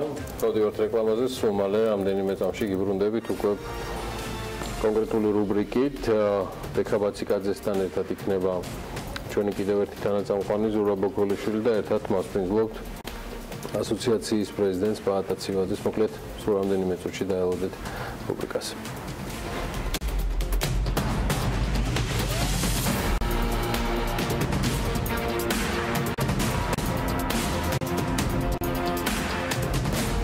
გადაცემის გენერალური სპონსორია ნოვა, წარმოება, იმპორტი, ექსპორტი. ნოვა, 11 წელი თქვენს გვერდით.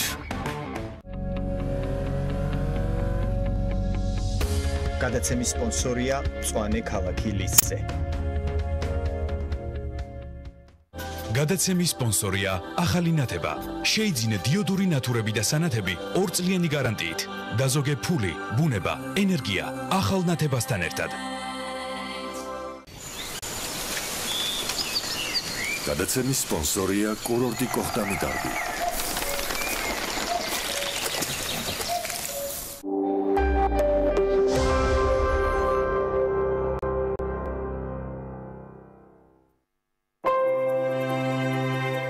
Android-ის უახლესი სისტემა.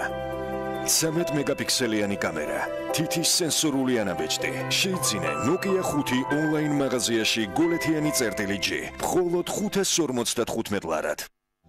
ჩვენი მისია ვიზრუნოთ პაციენტების ჯანმრთელობაზე. მივაწოდოთ მათ მაღალი ხარისხის სამედიცინო მომსახურება პროფესიონალთა გუნდის დახმარებით. კვალიფიციური მედპერსონალი, უახლესი სამედიცინო აპარატურა. აირჩიეთ მხოლოდ საუკეთესო თქვენი ჯანმრთელობისთვის. უთარ ჩხეიძის 14, ტელეფონი 218-04-15. ჰოსპიტალი სერტიფიცირებულია ISO 9001-2015 სტანდარტით. ელიზაბეთ ბლეკველის ჰოსპიტალი. მეგობარი, მინდა მომყვებოდეს მხარდამხარ. მომცეს мотиваცია. მომეხმაროს მიზნის მიღწევაში. მაჩვენოს მეთლის მეორე მხარეც. მირჩიოს მიმართულება მარცხნივ თუ მარჯვნივ. ჭირდება იყოს მოქნილი, რომ მომერგოს. მითხრას მხოლოდ მართალი. მინდოს და მივენდო. MPC შენი ფინანსური მრჩეველი. საბერძნეთის წამყვანმა ტუროპერატორმა მუზენიდის ტრეველმა საბერძნეთის საგზურებზე წინასწარი დაჯავშნა დაიწყო. დაგეგმეს შენი დასვენება დღეს საბერძნეთის საუკეთესო კურორტებზე. ყველაზე ხელმისაწვდომთასად ისარგებლეთ წინასწარი ჯავშნის პრივილეგიით. საბერძნეთში დასვენება ასეთი ხელმისაწვდომი არასოდეს ყოფილა. 40%-მდე ფასდაკლება, გადახდის და თარიღის შეცვლის ლოიალური პირობები. აღმოაჩინე მთელი საბერძნეთი მუზენიდის ტრეველთან ერთად. ინფორმაციის მისაღებად მიმართეთ საქართველოს ტურისტულ სააგენტოებს ან ესტუმრეთ ჩვენს ვებგვერდს muzenidis.g.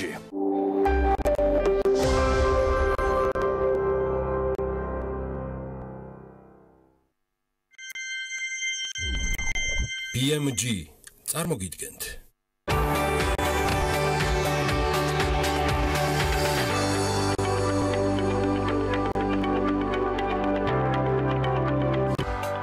სამუშაო კვირის საწყისი და მორიგი აქტუალური თემები გადაცემის ფარგლებში. რატომ არის რთული კაცებისა და ქალების ანაზღაურების გათანაბრება? BBC-ს მიერ გამოქვეყნებული ცნობებით ორშაბათის გადაცემაში. სტუმრების ბლოკში ლონდა ბერია, ქალთა ფონდის საქართველოში კომუნიკაციების მენეჯერი, ნატო შავლაყაძე, ძალადობისგან დაცვის ეროვნული ქსელის თავმჯდომარე, ასევე რეჟისორები მიხეილ ჩარკვიანი და დავით ხორბალაძე აქტუალურ თემაზე შექმნილი სპექტაკლი. ეს ქალების ნარატივია. გვანცალ აღიძესთან ერთად.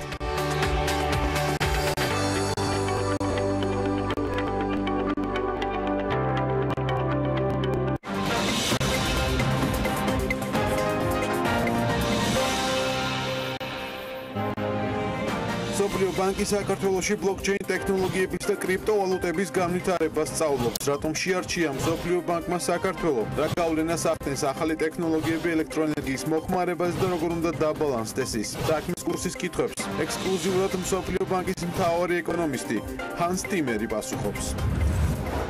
ქვეყანაში მთავარ პრობლემებად სიღარიბე და უმუშევრობა სახელდება, ბიზნესი კი კვალიფიციური კადრების ნაკლებობაზე საუბრობს. ეკონომიკის სამინისტროს შრომის ბაზრის კვლევა და პროფესიები, რომელზეც მოთხოვნა არსებობს, სპეციალისტები კი არა.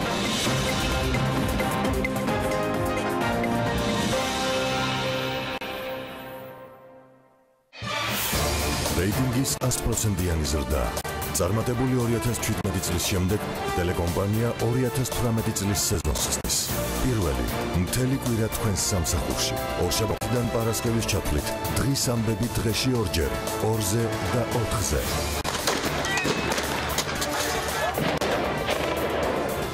ყოველ დღე საღამოს 2 საათიანი ეთერი. ორშაბათი ხალხის პოლიტიკა, სამშაბათი რეაქცია, 4შაბათი პოლიტმეტრი, 5შაბათი ისევ რეაქცია. პარასკევს კვირის ბოლოს ტელეკომპანიის საავტორო გადაცემების სამყაროების ერთობლივი თოქ-შოუ პირველები. მთელი კვირის განმავლობაში ბიზნეს მედია ყველაზე საქმიანი გადაცემებით. პირველები. ინგა გრიგოლია. აქ არის ძალიან ბევრი ადამიანი ამ დიანა ტრაპაიძე. ნინო ჟიჟიშვილი. ჩვენთან ერთად ახლა არიან უხუცესები. ლევან ჩხაიძე. თქვენ ხედავთ ეხლა კადრში თუ რა ხდება? ვახო სანაია. ის მოდა ძლიერი აფეთქების ხმა ჩვენ იმყოფებოდით ამ კორპუსის სახურავზე. გიორგი ისაკაძე. ამან რეალურად შექმნა პლატფორმა, შექმნა სხვა გადაცემა. ტელეკომპანია პირველის გამოცდილი გუნდი და ახალი ამბები, ახალი თაობის ჟურნალისტებით. 2018 წელი, ახალი სეზონი, ტელეკომპანია პირველზე.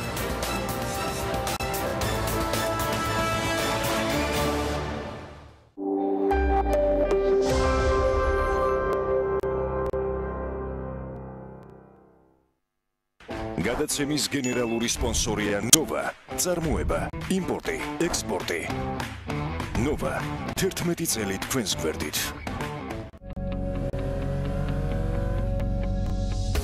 გადაცემის სპონსორია მწვანე ქალაქი ლისზე.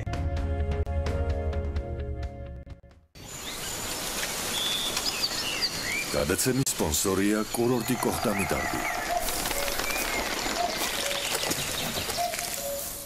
გადაცემის სპონსორია ახალი ნათება. შეიძინე დიოდური ნათურები და სანათები 2 წლიანი გარანტიით. დაზოგე ფული, ბუნება, ენერგია ახალ ნათებასთან ერთად.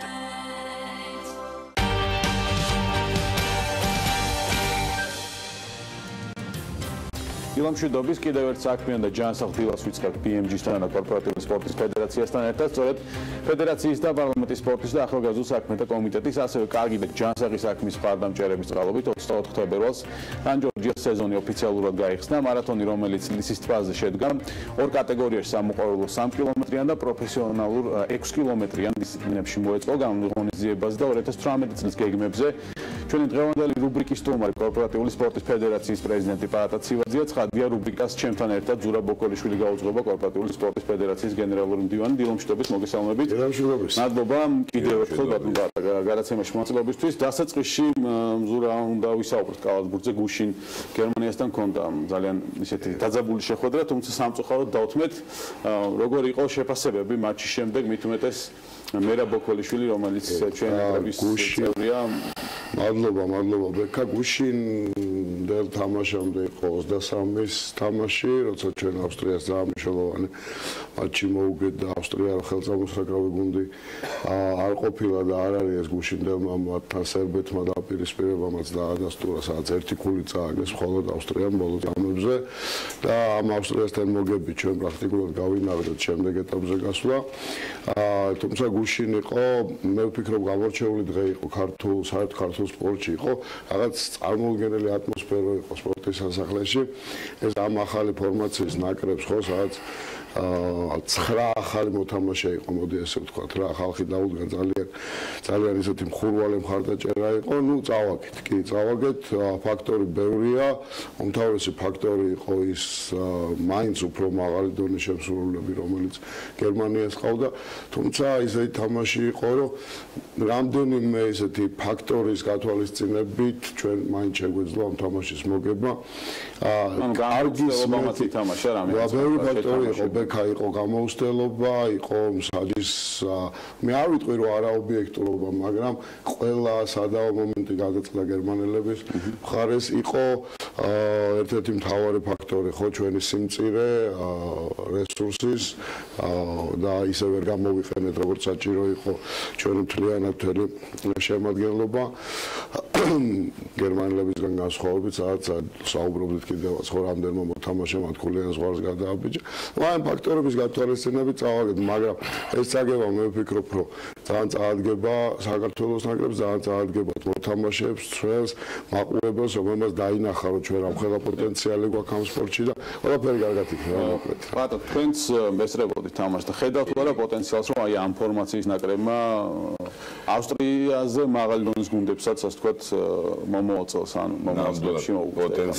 პოტენციალი ძალიან დიდია და ის ახალგაზრდა მოთამაშეები, რომლებიც ნაკრებს აი რამოდენიმე ხნის წინ შეემატნენ, გამოცდილების მიღებით თანავე ძალიან დიდ პოტენციალს ფლობენ და მე დარწმუნებული ვარ, რომ უფრო შეთამაშდება გუნდი ერთმანეთთან და ძალიან დიდ წარმატებებს მიაღწევს საქართველოს ეროვნული ნაკრები. სერბეთთან და ავსტრიასთან სახლში და ნახოთ სერბეთთან ალბათ მე ვფიქრობ, რომ ორიოს მოვიგებ რა. მოდი ყოველგვარ ზედმეტი ოპტიმიზმის გარეშე ვიტყვი, რომ ორივე თამაში მოსაგები აუცილებლად მოვუგებთ ავსტრიას და აუცილებლად მოვუგებთ სერბეთსაც გაძლევთ მაგის კარგი, მივხედოთ ასე ვთქვათ მარათონის ამბავს, სეზონის გახსნას. პირველ მარათონმა როგორ ჩაიარა, პატარა როგორ შეაფასებდი ჩართულობას, მონაწილეობას. ნუ მეც ვიყავი, მაგრამ ჩემ ჩართულობაზე არ ვისაუბრე. თუმცა დისტანცია დავყარე. პირველ რიგში მე მინდა დიდი მადლობა გადაგიხადოთ მოწვევისათვის და მაგალითად ძალიან კარგი საქმე კეთდება თქვენი ტელევიზიის ეთერი საქმიან დილაში ეს რუბრიკა რო შეიქმნა და მე ძალიან მოხარული ვარ ამის, რაც შეეხება ჩვენი თემატური გარბენების სერიას. 24 თებერვალს მართლაც პირველი გარბენი ჩატარდა, სეზონი გაიხსნა აბრეშუმის თასის გარბენის სახელით და თქვენ თვითონ ესწრებოდით ამ გარბენს და თქვენ თვითონ ახავდით რამდენმა ადამიანმა მიიღო მონაწილეობა, მარტო 157 ადამიანი იყო დარეგისტრირებული და მაგის გარდა კიდევ უამრავი მაყურებელი, გულშემატკივარი და ის ადამიანები, რომლისთვისაც ჯანსაღი ცხოვრების წესი არის, მართლა ცხოვრების წესი და არა რაღაც ლიტონიური და პოპულარული სიტყვები, გარბენმა ჩაიარა ძალიან კარგად, ძალიან კარგი ემოციები ტრიალებდა, დადებითი და ეს არის მთავარი ლეიტმოტივი ამ გარბენების, რომ ჩვენ არ გვყავს არც გამარჯვებულები და არც დამარცხებულები. ყველა ადამიანი გამარჯვებულია, ვინც ამ გარბენებში მონაწილეობას იღებს, ვინაიდან ელემენტარული ყველა საჩუქრება სამახსოვრო მაისურებით, სერტიფიკატებით და ეს ასე ვთქვათ, ერთგვარი мотиваცია არის ამ ადამიანების, რომ შემდგომ გარბენებზე უფრო აქტიური ჩართულობით იყვნენ მიიღონ მონაწილეობა. თავისთავად თავარია მონაწილეობა და რაც შეიძლება მეტი ადამიანი უნდა ჩაერთოს ამ ჩვენს გარბენებში და ნაბიჯ ეს გარბენები არ არის მხოლოდ ერთგვარად, თქვენ იცით. რას გეგმავთ თქვენ იცით ჩვენი ამ პროგრამის შესახებ, ვინაიდან ეს პროგრამა ჩვენ ერთობლივად შევიმუშავეთ საქართველოს პარლამენტის სპორტისა და ახალგაზრდობის კომიტეტთან ერთად და მისი თავმჯდომარე ბატონი ხელყაველაშვილი თვითონ იღებდა მონაწილეობას გარბენში და ერთ-ერთი პირველ ათეულში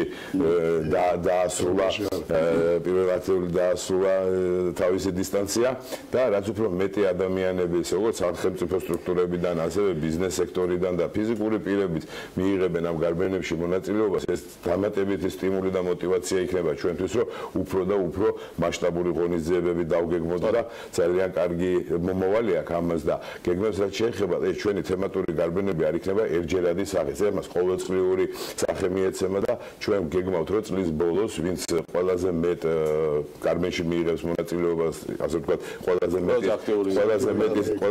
ყველაზე მეტი სერტიფიკატი ექნება ამ გარბენების, წლის ბოლოს განსაკუთრებულად მიენიჭება მას წლის აქტიური ადამიანი, ბიექტივ ადამიანის წოდება და შესაბამისად ძალიან კარგ დაუვიწყა საჩუქრად და ის გადავწყვეტ. კონკრეტული გეგმები, დღეები, რო ვთქვა, რაც არის დაგეგმილი. 24 თებერვალს ახლა პირველი გარბენი იყო ეს აბრეშუმის გზის თასი, მეორე გვაქვს 3 მარტს და მინდა გამოვიყენო ეს შესაძლებლობა და ყველა მანდილოსანს მოუწოდო, რომ 3 მარტს 11 საათზე ლისის ტბაზე დედის დღესთან დაკავშირებით ქალთა გარბენი იქნება გვაქვს დაგეგმილი. ქალთა გარბენი. ამ გარბენში მიიღებენ მონაწილეობას ნებისმიერი მსურველი მანდილოსანი, ქალბატონი და არ გვაქვს არანაირი აკრძალვები არც კატეგორიების მიხედვით, არც ყოველების მიხედვით და რაც უფრო მეტი ქალბატონი მიიღებს მონაწილეობას, ყველანი დასაჩუქრებიან ჩვენგან სამახსოვრო საჩუქრებით და ვპირდებით, რომ ძალიან კარგი, ძალიან ლამაზი ღონისძიება იქნება და კიდევ ერთხელ გავიმეორებ, რომ ყველა ჩვენ ღონისძიებას თანსდევს დადებითი ემოცია, პოზიტივი, ყველა ადამიანი ბედნიერია და ეს არის ჩვენთვის ყველაზე მთავარი, რომ ყველა ამ ღონისძიების შემდეგ დადებითი მუხტი, დადებითი ემოცია, რომელსაც ჩვენი მონაწილეები იმუხტებიან, თან მიყვება და მე გადაცემენ თავის ახლობლებში ინაურებს ყველას. ესე იგი რა არის ბეკარო? ახლა ჩვენ კითხვა პალატას ცოტა უხერხულია, უკითხე რა, იმიტომ რაღაცა დავამატებ ხოლმე რა. უკვე ამ პირველ გარბენში მონაწილეობდა 6 საელჩოს წარმომადგენელი, ჩემი მაღალი თანამდებობის პირას იყო ამერიკის შეერთებული შტატები, გერმანია, ირანი, ბელარუსია, ბულგარეთი, თურქმენეთი. ყველამ გამოხატა კიდე სურვილი, რომ მოდი კიდე იქნებ ჩვენთან ერთად გავაკეთოთ რაღაც, იქნებ ჩვენთან ერთად. იქნება უკვე ეს კულტურა ქვეყანაში რა. ნელ-ნელა იქნება, ნელ-ნელა კიდევ უფრო წინ მივდივარ და აი ეს სტიმულაცია ხო, რასაც ჩვენ უკეთებთ ამ ხალხს, რომ ყველა ამოსული იქიღებს გარკვეულ საჩუქარს და ყველა ჩადის კარგი რაღაცები განწყობით და იღებს სურათებს და შემდეგ გავცელებს ხო. აი ეს არის ერთ-ერთი მთავარი. აი ჩართულობაზეც მინდა რომ კითხოთ, იმიტომ რომ აქ არ არის ხო თქო ხარდაჭერაზე და ფინანსურ ან სხვა ნაწილზე თქო ბიზნესის კომპანიები უკვე თუ მოდიან თუ არის მზად ელაპარაკონ ადამიანებს კარგი შეთავაზება. ეს გაიზარდა ძალიან ხშირად მithქვია, რომ სპორტში დაკავებულმა ხალხმა უნდა შექმნას პროდუქტი, რომლითაც დაინტერესებს ბიზნესს, ხო? ის მუდმივად თავზე ფერფლის საღამო ჩვენ არავის ავჭირდებით, ყოველთვის რომ ესე არ არის, ხო? შეიქმნა პროდუქტი. ჩვენ ეს პროდუქტი არ დაგვიწყია გუშინ და პირველი გარბენით, ხო? ჩვენ ჩავატარეთ რამდენიმე გარბენი კონფერენციები.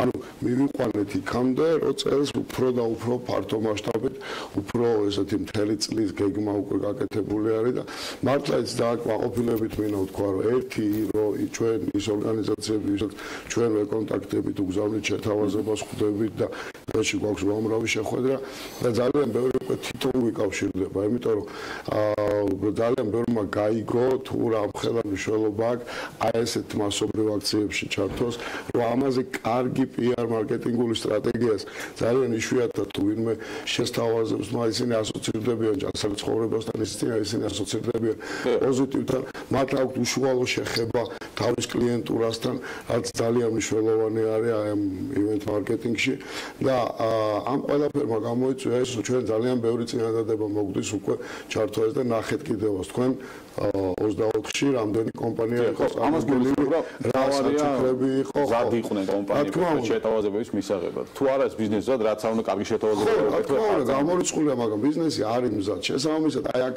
ჩვენ კიდე მეორე ნაწილთან მივდივართ და რაც არის სწორ წინადადებას რო გულისხმობ აქ სწორი ფასწარმოქმნაც უნდა იყოს ხო შენ სწორად უნდა გქონდეს შეფასებული შენი ღონისძიების მარკეტინგული პოტენციალი და შესაბამისად აი ეს უკვე ყველაფრის თანხვედრა უკვე აკეთებს იმას რომ ჩართულობა იზრდება რაზეა დამოკიდებული ასე ვთქვათ კორპორატიული სპორტის ფედერაციის განვითარების და აქტივობის ზრდა.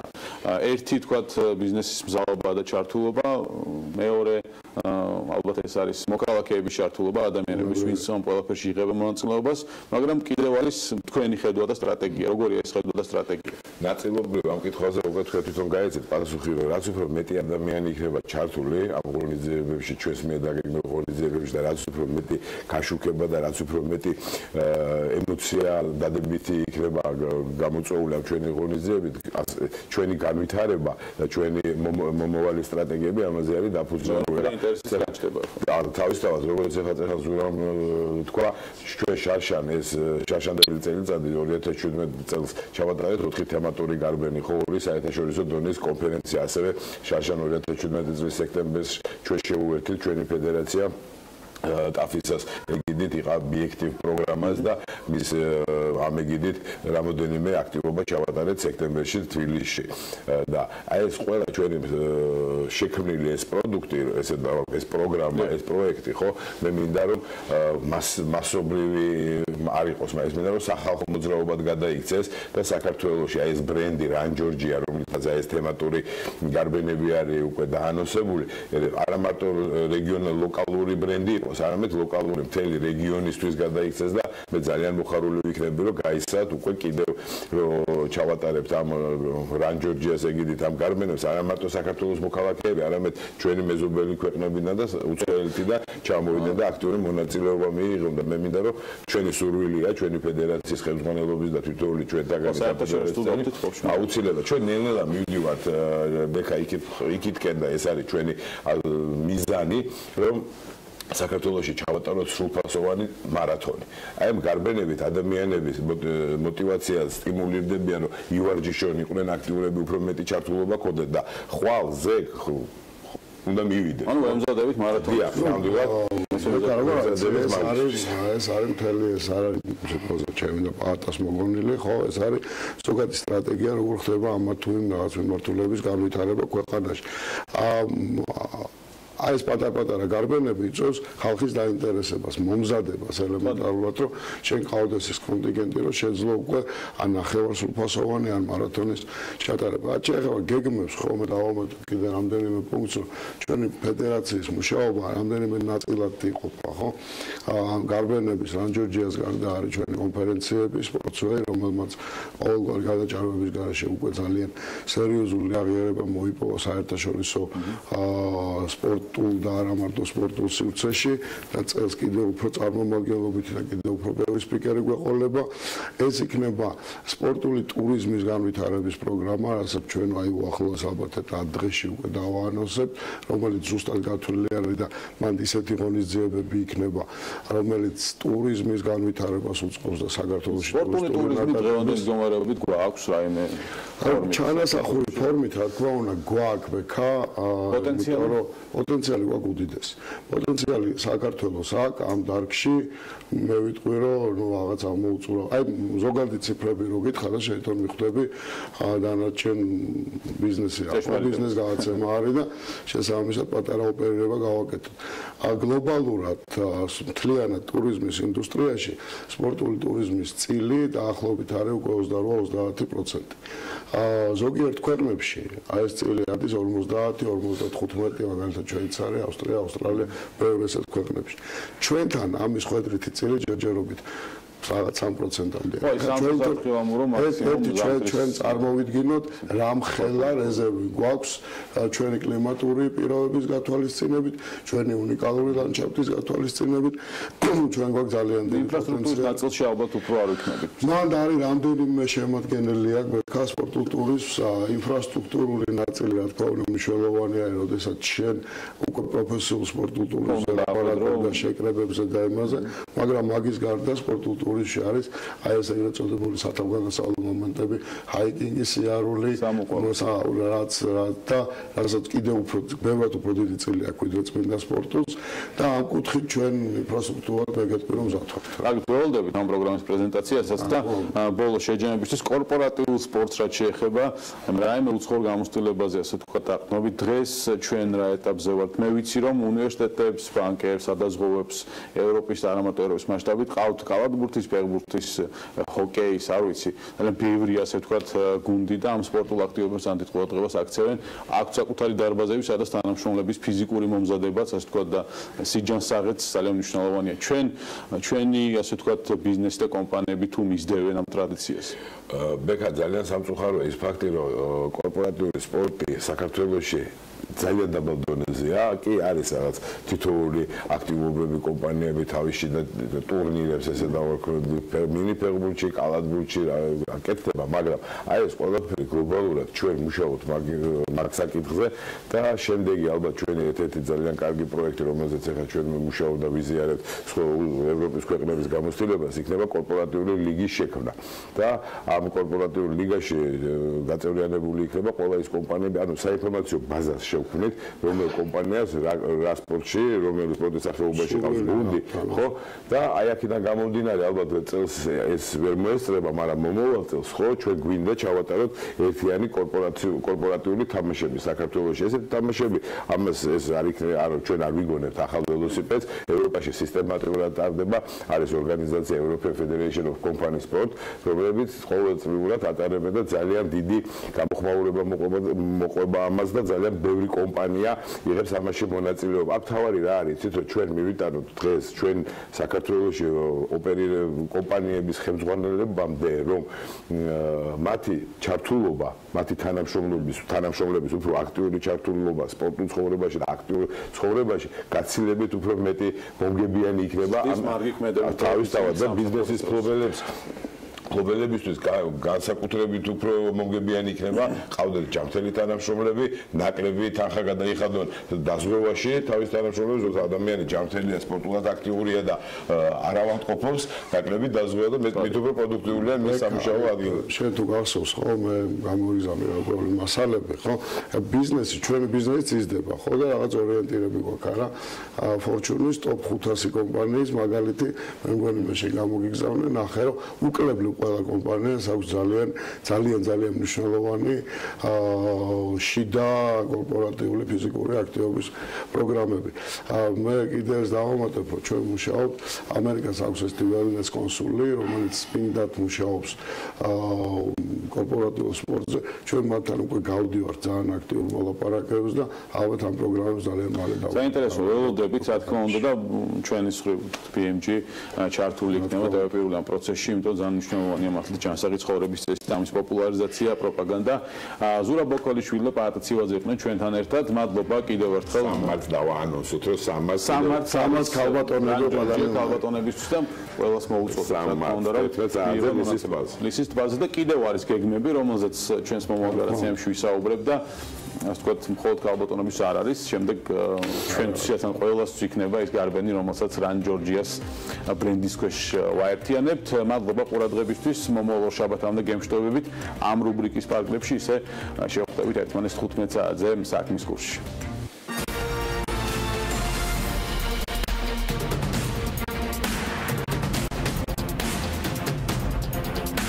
გადაცემის გენერალური სპონსორია ნოვა. წარმოება, იმპორტი, ექსპორტი. ნოვა 11 წელი თქვენს გვერდით. გადაცემის სპონსორია ახალი ნათება. შეიძინე დიოდური ნათურები და სანათები 2 წლიანი გარანტიით. დაზოგე ფული, ბუნება, ენერგია ახალ ნათებასთან ერთად. გადაცემის სპონსორია კურორტი კოხტამი დარბი.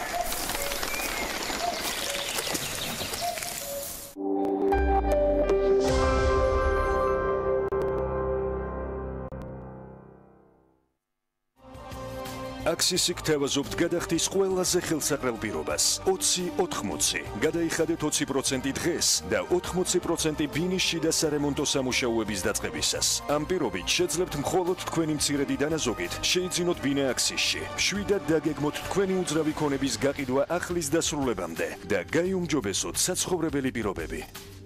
მიმდინარე პროექტები იხილეთ ვებგვერდზე axis.lg. ჩვენი მისია ვიზღვნოთ პაციენტების ჯანმრთელობაზე. მივაწოდოთ მათ მაღალი ხარისხის სამედიცინო მომსახურება პროფესიონალთა გუნდის დახმარებით. კვალიფიციური მედპერსონალი, უახლესი სამედიცინო აპარატურა. აირჩიეთ მხოლოდ საუკეთესო თქვენი ჯანმრთელობისთვის. უთარ ჩხეიძის 14. ტელეფონი 280415. ჰოსპიტალი სერტიფიცირებულია ISO 9001-2015 სტანდარტით. ელიზაბეთ ბლეკველის ჰოსპიტალი. გრანდიოზული აქცია Digital TV-სგან. მაღალ რეიტინგული არხები თვეში სულ რაღაც 8 ლარიდან. ჩაერთე Digital TV-ში უფასოდ და უყურე მსოფლიოში საუკეთესო ტელეარხებს მაღალი ხარისხით. დაგვიკავშირდით ნომერზე 032 205 12 12. ინსტალაცია უფასოა. როცა ფული გჭირდებათ, რისთვის თქვენ უკეთიცით, თქვენ გჭირდებათ ის ახლავე. მიიღეთ 15000 ლარამდე თანხა პირველივე ჯერზე საზღვარგარეთ მიზნობრიობით. ოჯახური თუ პირადი მოხმარებისთვის, ან სხვა სესხების გადასაფარად. შეავსეთ ონლაინ განაცხადი. ეწვიეთ Swiss Capital-ის ნებისმიერ ფილიალს, ან დაგვიკავშირდით ნომერზე PIPKI 3030. სესხი პლუსი Swiss Capital-ისგან. შენი საიმედო მეგობარი PIPKI 3030.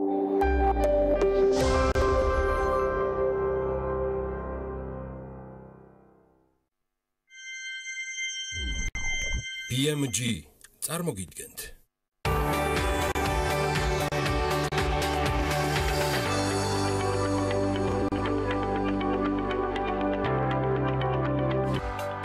სამუშაო კვირის საწყისი და მორიგი აქტუალური თემები გადაცემის ფარგლებში. რატომ არის რთული კაცებისა და ქალების ანაზღაურების გათანაბრება? BBC-ს მიერ გამოქვეყნებული ცნობებით ორშაბათის გადაცემაში. სტუმრების ბლოკში ლონდა ბერია, ქალთა ფონდის საქართველოში კომუნიკაციების მენეჯერი, ნატო შავლაყაძე, ძალადობისგან დაცვის ეროვნული ქსელის თავმჯდომარე, ასევე რეჟისორები მიხეილ ჩარკვიანი და დავით ხორბალაძე აქტუალურ თემაზე შექმნილი სპექტაკლი. ეს ქალების ნარატივია. გვანცალ აღიძესთან ერთად.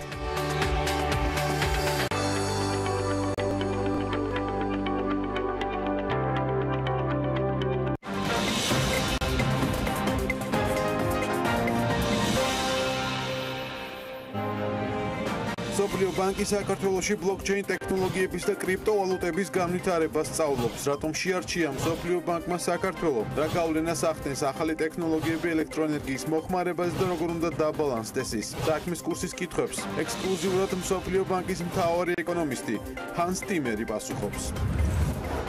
ქვეყანაში მთავარ პრობლემებად სიღარიბე და უმუშევრობა სახელდება, ბიზნესი კი კვალიფიციური კადრების ნაკლებობაზე საუბრობს. ეკონომიკის სამინისტროს შრომის ბაზრის კვლევა და პროფესიები, რომელზეც მოთხოვნა არსებობს, სპეციალისტები კი არა.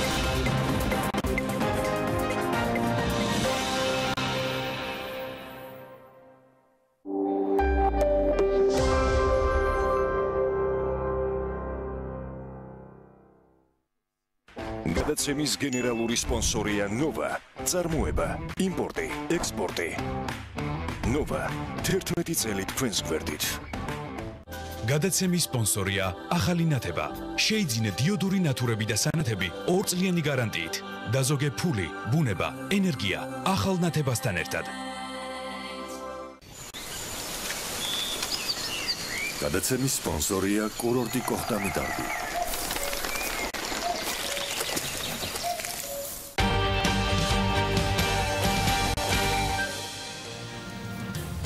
საქმიანდილის ბოლო ბლოკში ელენე ჩომახეთის და BLC-ის დრო არის საინტერესო თემას წარმოგვიდგენენ.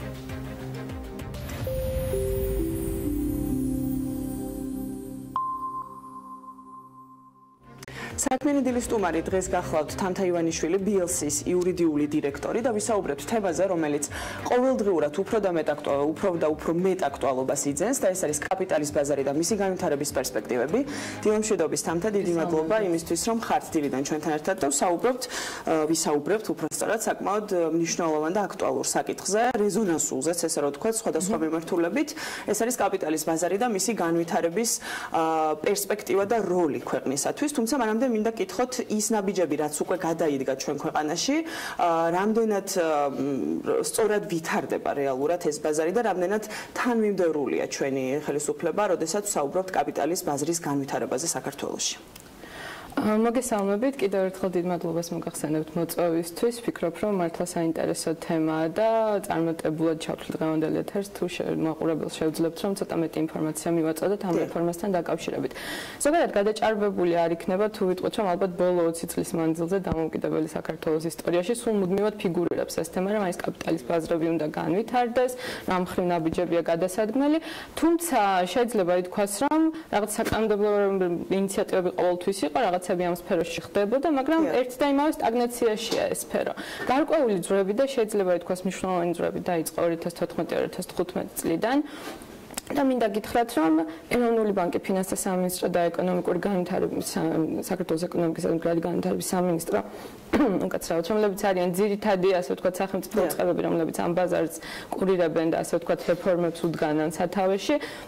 საკმაოდ სისტემატურად ცდილობენ, რომ რაც შეიძლება მეტი რეგულაციები მოარგონ ბაზრის საჭიროებას, იმიტომ რომ საკმაოდ ჩანასახურ ეტაპზეა, პირველად ეტაპზეა ბაზარი და ეხლა თავს ვერ ავარიდებთ იმას, რომ რაღაცა ინიციატივები რაც გონია, რომ კარგია, ცუდ შედეგს გამოიღებს. აი ასე მაგალითად, იმის გამო, რომ საფონდო ბირჟისთვის და კაპიტალის ბაზრისთვის შეეწყოთ ხელი, ერთი პერიოდი ძალიან ლიბერალიზებული გახდა ის, თუ როგორ შეეძლო კომპანია, თქვათ, გამოეშვა ობლიგაციები, იგივე აქციები საფონდო ბირჟაზე და ამის შედეგად მოიტანა ის, რომ ძალიან ცუდი ემისიები წამოვიდა ბაზარზე, ანუ ცუდი ხარისხის ემისიის პროსპექტები იყო, არ ხდებოდა ინფორმაციის სათანადო გამჟღავნება და ერთი პერიოდი შედეგიც კი მივიღეთ, რომ თქვენცით ალბათ რომ ეროვნულმა ბანკმა გარკვეული შეზღუდვები დააწესა ეგრეთ წოდებულ crowdfunding-ზე, ანუ მოსახლეობისგან თანხის მოზიდვაზე, ამას თავისი ობიექტური წინაპირობები ჰქონდა, იმიტომ რომ ბაზარზე გამოჩნდა რამდენიმე საფინანსო კომპანია ეგრეთ წოდებული, რომლებიც არანაირად ლიცენზირებულებები არ არიან ეროვნული ბანკის მიერ და რაღაცა ასტრონომიულ მოდიებებს პირდებოდნენ კი და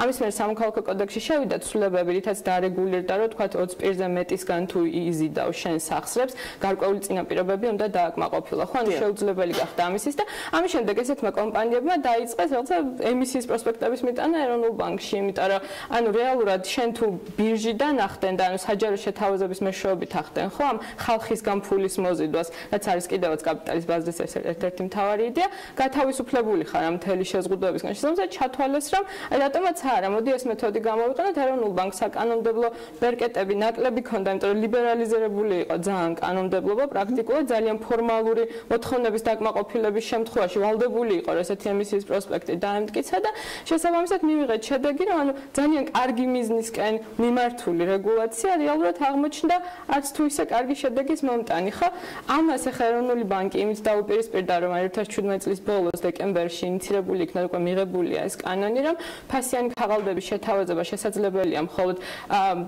შუამავლების მეშვეობით, ანუ ეგრეთ წოდებული საბროკერო კომპანიების მეშვეობით და მთელი პასუხისმგებლობა, ანუ იმაზე, რომ ემისიის პროსპექტი კარგია, სწორად არის ინფორმაცია მოწოდებული და ასე შემდეგ, გადავიდა საბროკერო კომპანიებზე. თვითონ როდესაც წაღან ვახსენე თანმიმდევრულობა, მინდოდა რომ ესაუბრა უფრო საპენსიო რეფორმის კუთხით, თქვენ მოგეხსენებათ აღნიშნული რეფორმა განხორციელდება და ზაფხულისთვის ველოდებით რომ ამოქმედდება უკვე ეს რეფორმა, რამდენად მიზანშეწონილი და გამართლებული ესე რომ ვთქვათ რეფორმა იყო და ცვლილება იყო ეს სამართლებრივ ჭრილში ცხადია, თქვენი შეფასება რომ მოვისმინოთ და რამდენად უნდა დაგვეწყო ამით, იმიტომ რომ ეს არის საკმაოდ დიდი წინ გადადგმული ნაბიჯი, ესე რომ ვთქვათ, იმ მიმართულებით, რასაც ქვია კაპიტალის ბაზრის განვითარების დაწყება ქვეყანაში. ზოგადად ან როგორც ნებისმიერი ეკონომიკური პრობლემა, ხო, კაპიტალის ბაზრის პრობლემაც მოთხოვნა მიწოდების ჭრილში რომ განვიხილოთ, ანუ თუ არ არსებობს მოთხოვნა, არ არსებობს მიწოდება. თუ არ არსებობს ბაზარზე მოთხოვნა იმისა, რომ კარგი ფასიანი ქაღალდი არსებობდეს, ხო? ცხადია მიწოდებაც ნაკლები ან საერთოდ არ არსებობს, იმიტომ რომ პოტენციური მყიდველი არ არის. ზოგადად საპენსიო ფონდები და საპენსიო რეფორმა განიხილება ძალიან კარგად ფასიანი ქაღალდების ბაზრისთვის, იმიტომ რომ ჩნდება მოთხოვნის ძალიან დიდი წყარო. თუმცა ჩვენ კონკრეტული საპენსიო რეფორმა, ანუ ისევ ფასიანი ქაღალდების ბაზრის განვითარების ჭრილში რომ განვიხილოთ, მე არ ვიცი ეს რამდენად წაადგება სიმართლე გითხრათ კონკრეტულად ფასიანი ქაღალდების ბაზრის განვითარებას ერთი კონკრეტული მიზეზის გამო. კანონში არის ჩანაწერი და ეს სწორიც არის, ანუ რეალურად ახლა როცა ამხელა თანხების აკუმულირება ხდება ფონდში, ალბათ თავდაპირველ ეტაპზე ესე უნდა იყოს, მაგრამ არის ჩანაწერი, რომ ინვესტირება მოხდება მხოლოდ ნაკლებ რისკიან აქტივებში. ეს რას ნიშნავს ახლა ამას რომ ჩაუღმავდეთ? კი ბატონო, ნაკლებ რისკიანი აქტივი ნიშნავს ფასიან ქაღალდს, რომლის დეფოლტის რისკი არ არსებობს, ანუ ახლა ესეთი რისკი ყოველთვის არსებობს, თეორიულად მინიმუმამდეა დაყვანილი. ასეთებად როგორც წესი განიხილება სახაზინო ფასიანი ქაღალდები, ანუ იგივე სახელმწიფოს მიერ გამოშვებული სავალო ინსტრუმენტები და ასევე იგივე ეროვნული ბანკის ფასიანი ქაღალდები ან საერთაშორისო საბანკო ინსტიტუტების მიერ, ან საერთაშორისო ცენტრალური ბანკების მიერ გამოშვებული ფასიანი ქაღალდები. ანუ რისი თქმა მინდა, სახაზინო ფასიანი ქაღალდები, ანუ ეს ფინანსთა სამინისტრო რომ ობლიგაციებს უშვებს, მარტივიანიც რა ვთქვათ, ფინანსთა სამინისტრო დღესაც უშვებს ასეთ ობლიგაციებს, ეს არის მოკლევადიანი 1 წლამდე და 2, 5 და 10 წლიანი ვადიანობის გრძელვადიანი ფასიანი ქაღალდები, ხო? ეს ბაზარი დღესაც საკმაოდ აქტიურია. ჩვენ ვაპარაკობთ, რომ საჭიროა კორპორაციული ბაზრის განვითარება, ანუ სადაც ეკონომიკაში მოხდეს თანხების ჩადება და ეკონომიკაში მოხდეს ფული კაპიტალის ბაზრებიდან. ჩვენ თუ ამ ჩანაწერს ესე მივყვებით და აქ საინვესტიციო პოლიტიკას ძალიან დიდი მნიშვნელობა ექნება, გამოდის, რომ საპენსიო ფონდის აკუმულირება ყოველ შემთხვევაში მისი დიდი ნაწილის ისევ მოხდება სახაზინო ფასიან ქაღალდებში, ანუ ისევ სახელმწიფოს მიერ გამოშვებულ ფასიან ქაღალდებში.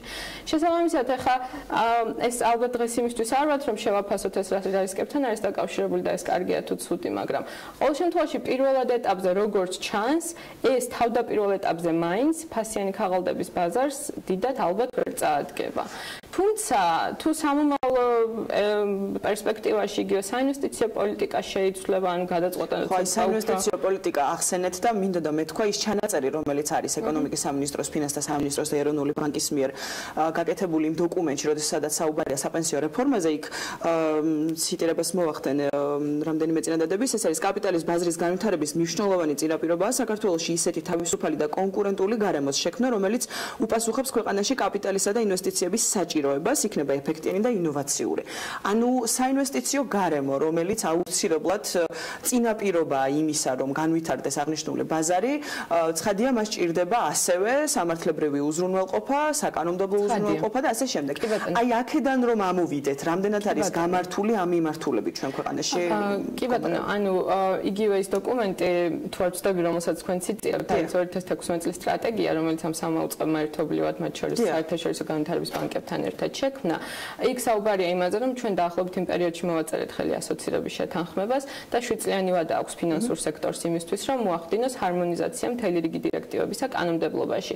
დღეს უკვე 2018 წელია, შესაბამისად შეგვიძლია ვთქვათ, რომ გარკვეული ცვლილებები ამ კუთხით უკვე იქნა შეტანილი კანონმდებლობაში, გარკვეული და მთელი რიგი ცვლილებები იგეგმება. ასე მაგალითად, როცა სამართლებრივი ბაზის შექმნაზე ვსაუბრობთ, ძალიან მნიშვნელოვანია კორპორაციული მართვის სტანდარტები. ეს რას ნიშნავს? ინვესტორს, რომელიც თუნდაც თქვათ მინორიტარად ან უმცირესობაში მყოფ აქციონერად ან არ ვიცი ობლიგაციონერად შემოდის კომპანიაში, იმის გარანტია უნდა გქონდეს, რომ მისი ინტერესები დაცული იქნება, ხო? რომ გამჭვირვალეობის სტანდარტით იქნება კომპანია მართული, რომ მისთვის ინფორმაცია ხელმისაწვდომი იქნება, რომ მაინც და მაინც მაჟორიტარი აქციონერის წარმომადგენლებით არ იქნება ბორდი მთლიანად დაკომპლექტებული და მას გარკვეული თავისი თვალი მართვის სტრუქტურებში ეყოლება, ხო? ამისი ასახვაა ის, რომ დღესდღეობით როგორც მეწარმის შესახებ კანონში, ისევე ფასიანი ქაღალდების ბაზრის შესახებ კანონში შესულია ცვლილებები, რომლებიც ანგარიშვალდებულ საწარმოს, ანუ ანგარიშვალდებული ხდება საწარმო, როცა მისია ფასიანი ქაღალდები სავაჭროდ უკვე დაშვებულია ბირჟაზე. ვალდებულება აქვს, რომ ქონდეს აუდიტის კომიტეტი, რაც ნიშნავს იმას, რომ მისი ფინანსური ანგარიშგებები მუდმივად მოწმდება. ვალდებულია, რომ სამოთვალყურო საბჭოში ერთი დამოუკიდებელი წევრი ყავდეს, დამოუკიდებლობის კრიტერიუმებიც ასევე მოცემულია კანონში და აუცილებელია რომ ის არ იყოს არსებულ მენეჯმენტთან ან პარტნიორთან დაფილირებული და ესეთი დამოუკიდებლობის და გამჭვირვალეობის სტანდარტები ზუსტად იმას ემსახურება რომ ინვესტორს გარკვეული ნდობა ქონდეს ამ კომპანიის მიმართ ხო რომ რაღაცა ერთ დღეს ისეთი თქვენ ახსენეთ რომ გარკვეული ცვლილებები განხორციელდა საკანონმდებლო კუთხით იმისათვის რომ მომზადებულიყო და გარკვეული ნიადაგი შექმნილიყო იმისათვის რომ ერთი მხრივ საინვესტიციო გარემო გაუმჯობესებულიყო ქვეყანაში და მეორე მხრივ ცხადია ამას ხელი შეეწყო კაპიტალის ბაზრის განვითარებისთვის. თუმცა არაერთხელ მოგვისმენია ის რომ ესე ვთქვათ საკანონმდებლო ორგანოს მიერ მაინც თანმიმდევრულად და ნაბიჯ-ნაბიჯ არ ხდება გარკვეული ამ სწორად ამ ნიადაგის შექმნა. რა გვაკლია დღეს? მაგალითად ანუ ისი დაჩქარება აუცილებელი. ძალიან მნიშვნელოვანია საგადასახადო საკითხები. ვთქვათ ანუ ერთ-ერთი ხალხს პირველი გვახსენდება ამ თემასთან დაკავშირებით, იმიტომ რომ მოწესრიგებულია ასე თუ ისე სახაზინო ფასიანი ქაღალდების დაბეგვრის საკითხი და მოწესრიგებულია საბანკო დეპოზიტიდან მიღებული შემოსავლის დაბეგვრის საკითხი, მაგრამ როცა მივდივართ რაღაცა სეკიურიტიზაციაზე, ნაწარმოებ ფასიან ქაღალდებზე ასე შემდეგ, ანუ თითოეული ტრანზაქციის დაგეგმვის დროს აი ყოველდღიურად ხვდებით ამ პრობლემას, რომ საგადასახადო მოპყრობა ამა თუ იმ ინსტრუმენტის როგორი იქნება გაუგებარია და თუ ხა ჩვეულებრივად დაიბეგრა აქედან მიღებული მოგება, ხო? ცხადია ეს მნიშვნელოვანი დამაბრკოლებელი ფაქტორი იქნება. ასევე ვერადავერ ამოქმედდა საქართველოში საინვესტიციო ფონდების შესახებ საკანონმდებლო ბაზა, იმიტომ რომ ჩვენ გვაქვს აი გეტყვით ახლა ჩვენ გვაქვს საინვესტიციო ფონდების შესახებ კანონი, რომლებიც არის რაღაცა სამგვერდიანი დოკუმენტია, თუ და გაინტერესებთ მე წაიკითხეთ, ვერაფერს ვერ გაიგებთ, ჩვენც არ გვესმის იურისტებს ხშირად რა უნდათ როცა იქ ჩაწერეს, ანუ მიიღეს ისე რომ შესაბამისი კონსულტაციები ბაზარზე არ იყო და მე აღმოჩნდა რომ მიიღეს ისე რომ ამ კანონის საფუძველზე 3-4 წელია ამოქმედებული ერთი საინვესტიციო ფონდიც არ დარეგისტრირებულა. იმიტომ რომ არავინ არ იცის როგორ უნდა იმოქმედოს, არავინ არ იცის რა ბენეფიტები მოყვება. თუმცა ახლა ისიც უნდა ვთქვათ რომ ანუ ამაზე რეაგირება მოახდინეს და ფინანსთა სამინისტრო მუშაობს ახალ საინვესტიციო ფონდების შესახებ კანონზე, რომელშიც უკვე შესაბამისი ბაზრის წარმომადგენლები აქტიურად არიან ჩართული და იმედი გვაქვს რომ ეს უფრო სიცოცხლისუნარიანი ინსტრუმენტი იქნება და ამოქმედდება როგორც იქნა საბოლოოდ. თუმცა ძალიან დიდი მადლობა საინტერესო მოსაზრების დაფიქსირებისთვის, საინტერესო ანალიზისთვის. ამ თემას, როდესაც საუბრობთ კაპიტალის ბაზარზე, აუცილებლად ჭირდება ცხადია სამართლებრივი ანალიზიც და ესე ვთქვათ იმ ბაზის შექმნა, რაც შემდეგ უზრუნველყოფს ამ სისტემის გამართულად მუშაობას. ძალიან დიდი მადლობა კიდევ ერთხელ თქვენი მოსაზრების დაფიქსირებისთვის. ჩვენთან ერთად იყო BLC-ის იურიდიული დირექტორი თამთა ივანიშვილი. ვსაუბრობდით კაპიტალის ბაზარზე, მისი განვითარების პერსპექტივებზე და სამართლებრივ უზრუნველყოფაზე. ძალიან ბევრი ნაბიჯი გადაიდგა ჩვენი ხელისუფლების მხრიდან და ჩვენ ვატყობთ, რომ აქტიურად ცდილობს ესე ვთქვათ ხელისუფლება იმას, რომ აღნიშნული ბაზარი განვითარდეს, თუმცა როგორც თამთამაც აღნიშნა და არაერთი სპეციალისტიც აღნიშნავს ამ დარგის ჯერ კიდევ ესე ვთქვათ შესაძლებელი და გასაკეთებელი ძალიან ბევრია. ამას ჭირდება უფრო ესე ვთქვათ სკრუპულოზური მუშაობა, დაკვირვება და ვიმედოვნებ, რომ ის საკითხი, რომელზეც არაერთი ინვესტორიც საუბრობს და ხაზს უსვამს, რომ აუცილებელია, რომ ჩვენ ქვეყანაში განვითარდეს, მართლაც ახლო მომავალში განვითარდება. მადლობა ელენე ჩომახიძეს და მადლობა BLC-ის ესეთი საინტერესო თემის დაწყებისათვის დარწმუნებული ვარ ამ მიმართულებით კიდევ ბევრ სტუმარს და ბევრ საინტერესო მიმართულებას გავშლით. ესეთი იყო საქმიანი დილის უკვე ბოლო სტუმრიანობა, ჩვენ დღეს ამით ვასრულებთ. წინ გავუდებათ ქალების ნარატივი გვანცალაღიძესთან ერთად სულ რამდენიმე წუთში და აუცილებლად უნდა დაელოდოთ ტრადიციულად საქმის კურსს ბეკაბაციკაძესთან და დავით ჯალაღონიასთან ერთად. ხვადილით შეხვდებით ისევ 8-ზე და ისევ ტელეპიროზე.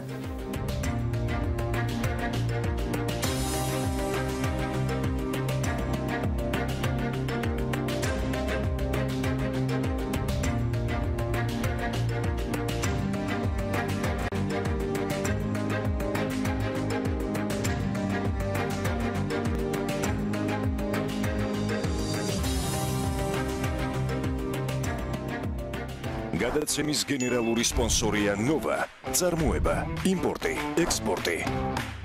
ნოვა, 11 წელი თქვენს გვერდით.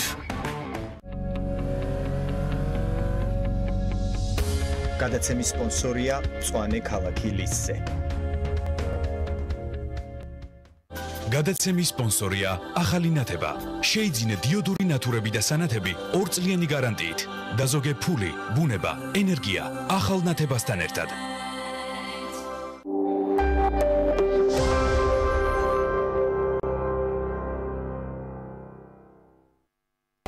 გალფ კლუბის წევრებისთვის გრანდიოზული 10 თეთრი ფიქსირებული ფასდაკლება დაიწყო.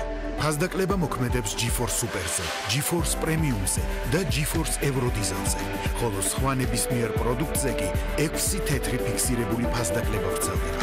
თუ ჯერ არ ხართ Golf კლუბის წევრი, ბარათის ასაღებად ესტუმრეთ Golf Store-ის ნებისმიერ მაღაზიას ან შეუკვეთეთ ონლაინ. Golf კლუბი. ისარგებლეთ ფასდაკლებით და დააგროვეთ ქულები.